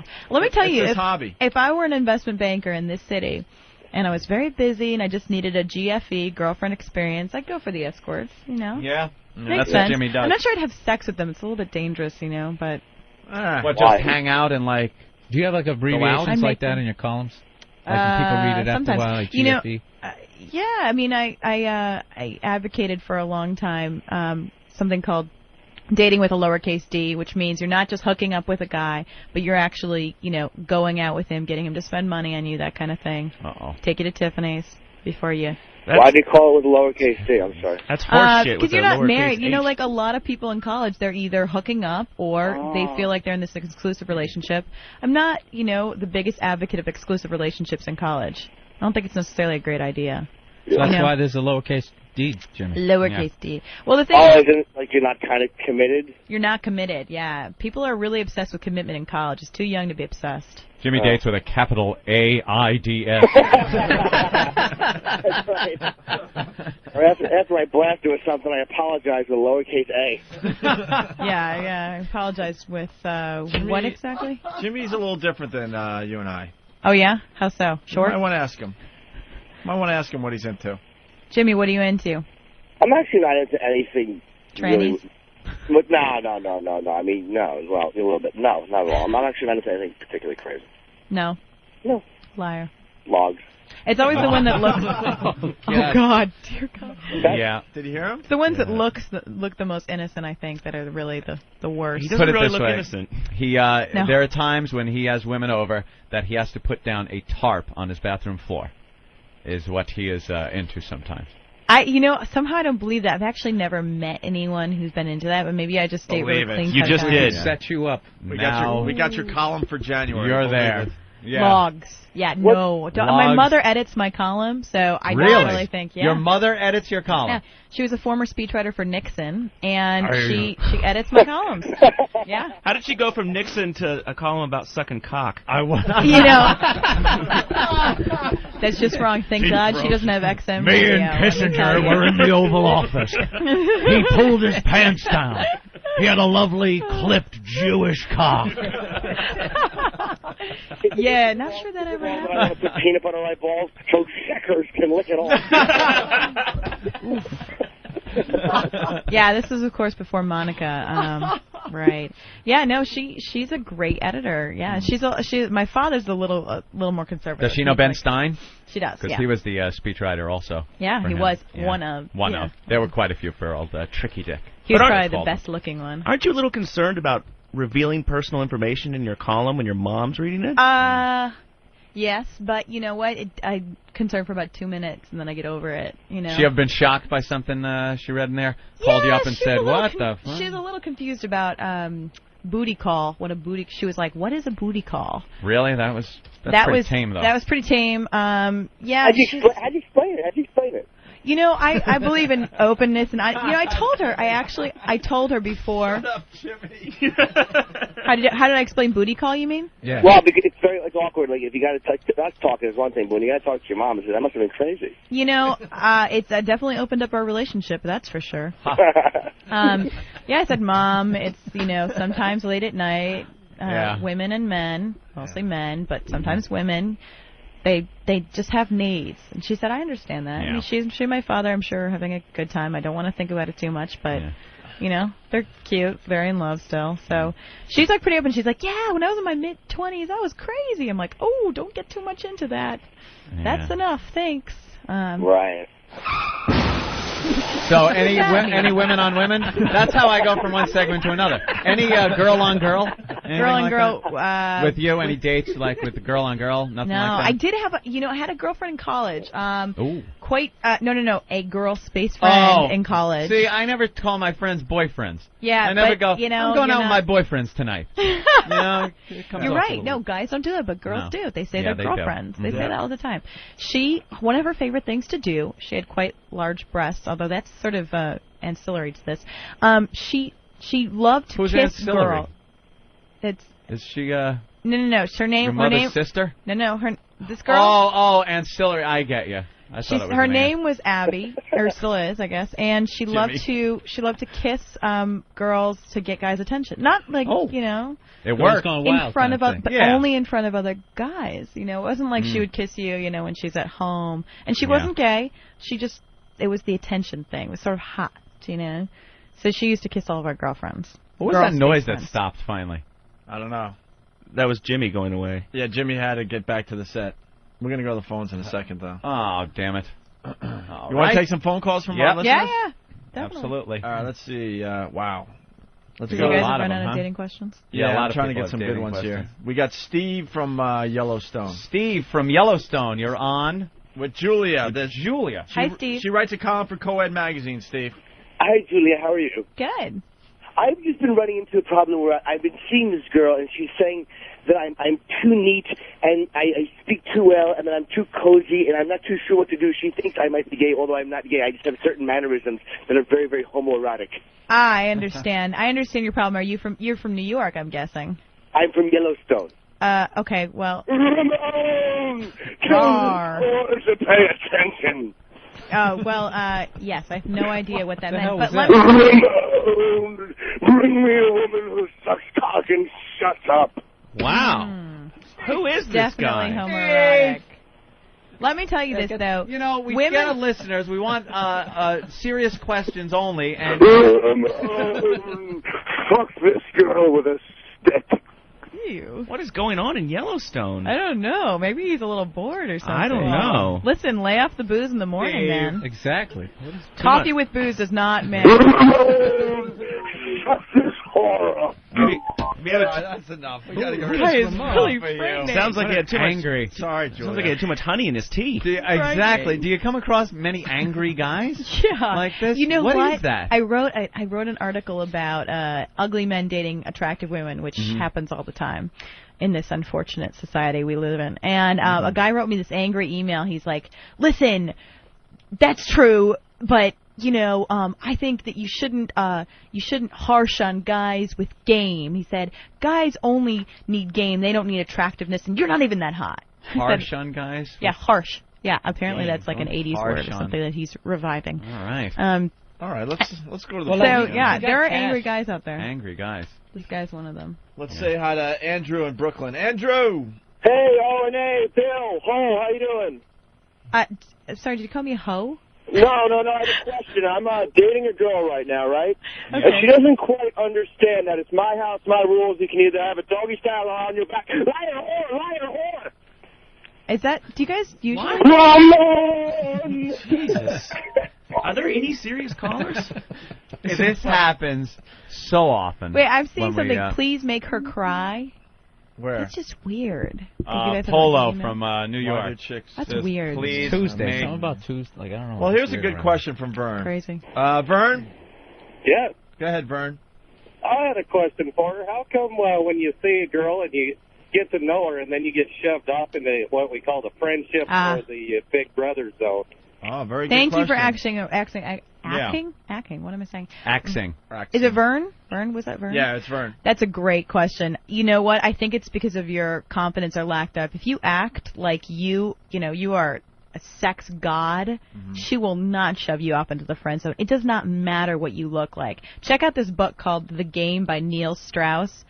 I'm telling you, if you want game, read this book, copy what he's doing. Anyone can get any girl with this book. I'm telling you. Did you check that out from Urban Outfitters? Yeah, all right, good. No, actually, it's like Barnes & Noble. I don't know. You said the library. I mean Urban Outfitters earlier. Yeah, you're right. Laszlo's back with his clever comments. Well, yeah, Laszlo. I'm just kidding. Laszlo, let her be, man. She's doing a great job for us today. No, I'm serious though, because a lot of guys get shoved off into this just friends thing, and they think there's something wrong with them. There's nothing. They just aren't having enough confidence. Yeah. They don't have, the moves. You got to pull it out. All right, let's say. Yeah, no, that's not going to Take work. it out, I'm That will telling get you arrested. Hey, we're going to go to a. Be surprised.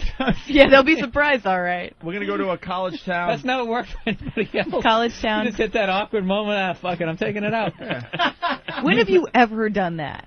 You talk a a big lot. game. I'm not feeling it. Okay, I mean, but you don't have to believe me. I mean, I'm really not trying to convince you. Yeah, Bill. Yeah. This is the guy that went from I'm saving it for my future husband to backdoor action. Right. 3 months. He's got some game, and if he felt No, in the 3 months, 3 months is not game. I don't have game. No. I know guys pulling can it get out that. is game. Yeah, though. that's game. That's a risky move. But I stole that. I stole that from Bobby Kelly. Yeah. I was living with the time. He goes, dude, you pull it out. He goes, it's like you hypnotized him. Well, Jay so Moore. frightened. Jay Moore calls it. What are we going to do about this? Yeah. He said he would sit in a car with a girl and they're talking, and when he gets impatient, he just pulls his dick out and looks at her and goes, "What are we going to do about this?" I And I will sincerely tell you- hope the next time he does that, she has the guts to call Richard Johnson and report it, because that is just nasty. Isn't that funny? It's Dick Johnson. 40% success Richard rate. Johnson. All right, well, Interesting. let's go to a college town, Boston. Opie's like, yeah. Oh, segue. I'm trying to Yeah, seg thank into you. some real Opie, shit here. please. No thank guy you. ever did that. I'm the You're only. just sitting on the couch and all of a sudden Whip out you your Not just- going junk. to go into that. You know what? Opie. You just pulled it I'm out. trying to help you out. All right, Thank let's you. go to Boston and say hi to Didn't like Ben. my Ben in Boston. Ben in Boston. Hi, Hello? Ben. Hello?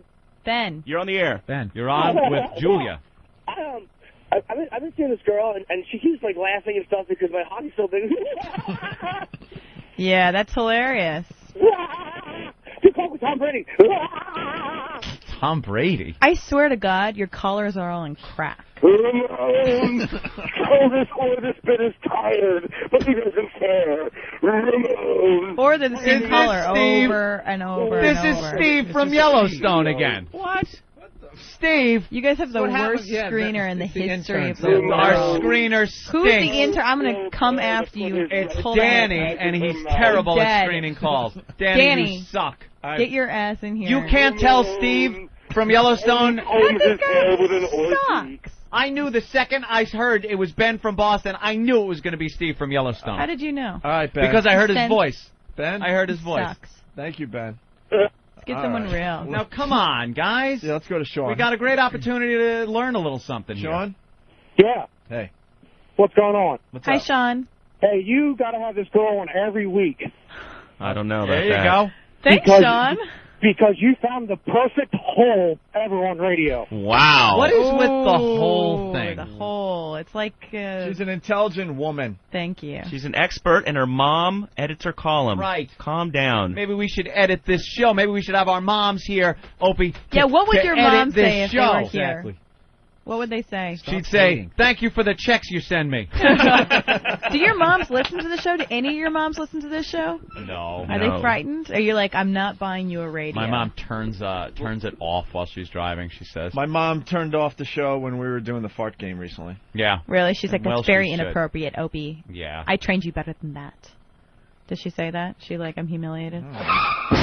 Again, I'm just switching segments. Yeah, Next thanks. segment. That has nothing to do. No, don't take it personally. It No, has it's fine. It's nothing fine. to I'm do gonna with cry. You know, make a listener happy. Crying. Let's say hi to Jammer. Hey, what's going on here? What's up, Jammer? Joey, I got a question for you. I'm a truck driver. Is it inappropriate to grab a girl by the back of her hair, and when she's going down on you, just keep jamming it in there until she gags? That's a good question. Yeah, until she gags. I don't think you want to kill, the girl you're hooking up with. It's Yeah, not- but it's hot. Is it hot? It depends on, is she into the sort of like force thing? I think some women are into that. It's sort of hot to have a very aggressive man. Well, she's into it until I let her go. Is this a lot lizard? Wow. Ugh, that's sort of weird. Later, I mean, guys. honestly though, like if you want an honest answer, you just want to sort of, fuck around. I don't know. I can't tell. It seems like all the callers want to fuck around. But I think if she's into the aggressive foreplay, then yeah. But like, don't hurt her. I mean, she's not going to give you good head if you hurt her. My God. right, Making and her also- gag, not a good idea. Yeah, is it true the difference between like and love is spitting and swallowing? Yeah, actually, that is true. I like that. I'm going to use that. Nice. Oh, okay. There you go. That's guys. Oh. I'm out. All right, we got a call from Jersey, Henry. Hello. Henry. Hey, how are you guys doing? Hi, Henry. Is it Henry? It's Henri. Henri. Henri. Henri. Okay, we don't know. Yes, okay. Hey, French. Now, the French are known for romance and love, right? Are you French, Henry? Well, I think that's pretty obvious. I wanted to ask you a question. Since he is talking about the I want to ask you a question. I want to answer it immediately. I want to ask you the question. Since the French are such good lovers, as you were just told, I have a woman who I'm talking to currently who maybe, she doesn't understand how much of a good lover I am. Oh. So what I was asking, Kant, is like, when I'm having oral sex with this woman, she doesn't exactly take it all the way down to the testicles. I'm wondering, is there any way I could get her to maybe do that? To do that? You have I'm sort of confused as to how this has anything to do with you being a good lover. I mean, if she's not noticing that, maybe you're not a good lover. I don't know. That having been said, you do realize that the most sensitive area of the penis is actually the tip, so I'm not really sure why you want it all the way down. Well, no, because the shaft, obviously, to me, is To the you? most sensitive To the part. French, the shaft is very sensitive. Is that it? What, Kant? I'm trying to ask you, how can I get these women to... I don't respond to the C word, so. What do you talk? What do you talk? What are you saying? I'm trying to... this woman's a bitch. All right. Oh. Just because, That's a little harsh. Why does this happen? That was brutal, actually. I think there are a lot of men who have issues, maybe they're, with their mothers originally or something. Right. I think the new round of interns may not be as good call screeners. Interns are going to get beaten. Let's say hi to another trucker, Chuck. Hi, Chuck. Hey, what's going on? What's Hi. up? Chuck, do you Serious respect question women, here. hopefully? How 55-year-old man like myself go around hooking up with like a 15, 16-year-old girl? What do I have to do? That's a good question. Honestly, can you just raise the age like 3 years so you're legal? Because that will get you in jail. Yeah, but, you know, hey, I'm on the road. They'll never see me again. Well, 15, that's a little disgusting. But is honestly, it consensual? 18 is, yeah, well, what's with the focus on that? I'd go for 18. I'd go for college, you know? I mean, honestly, why take it younger than that? That's sort of gross. But if you're 55, you said? Yeah. Yeah. I don't know. I mean, maybe take them out to nice. Most of the girls I know are not interested in men that old if they're 18 years old. However, I mean, maybe you get to a college town and maybe not a truck driver. Maybe if he had some cake. Depends you know, on what college. Hollywood. Cabbage. Yeah, maybe a little Hollywood. money. Yeah. Hollywood, right? Hollywood. Yeah, I know. The old story, like my sister's a hooker and stuff, and should I tell her about my other brother that's a truck driver, right? You drive the truck by the schools. You ask them if they want to see what the sleeper cab looks like, and once they're in there,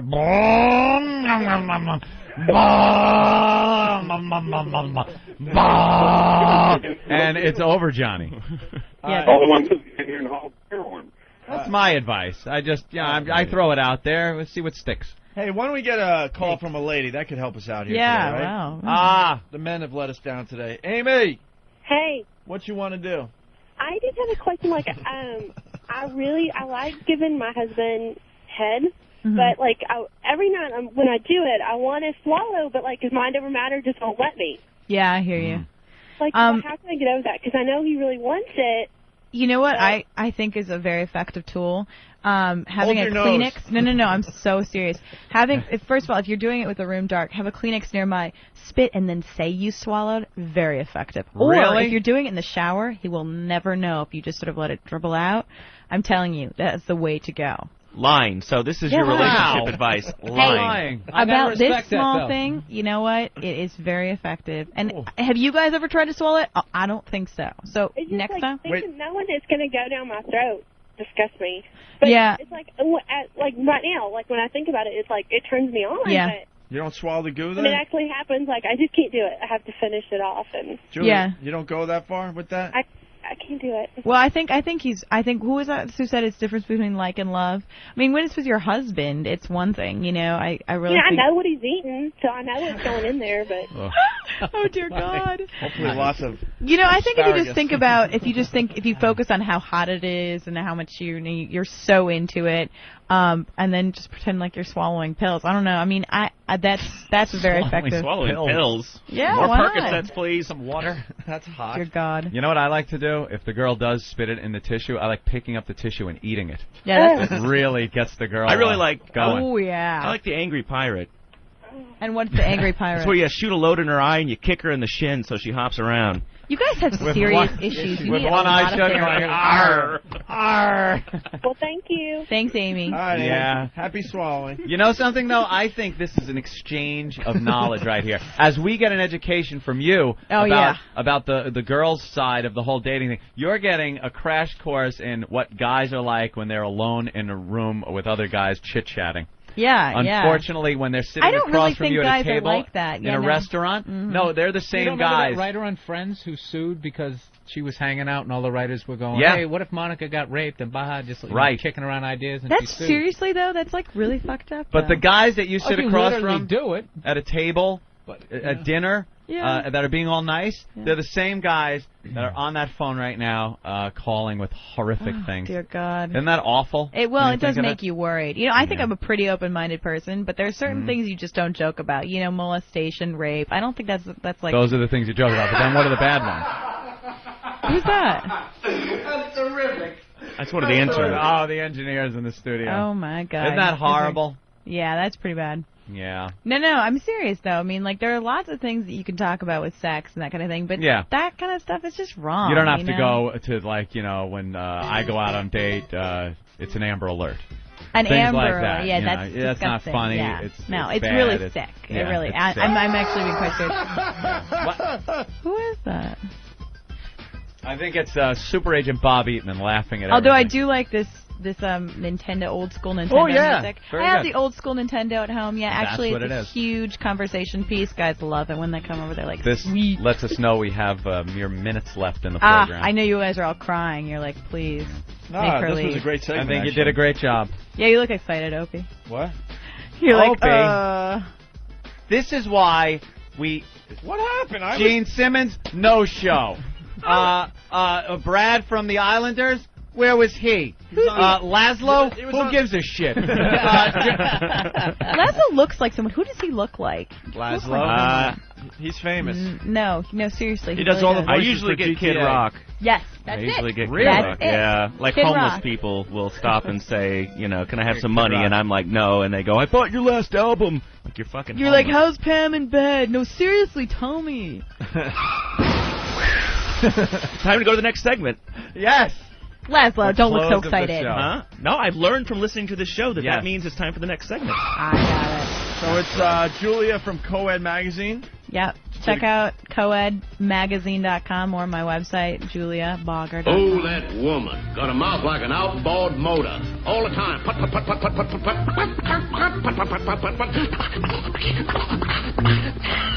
Only the classic So Warner Brothers disrespectful. cartoons. Only the classics. That was so Thanks. disrespectful. I'm sorry. That was really bad. You guys are Give the really... plug. Do you have wives? Do they like you still? Not anymore. Yeah.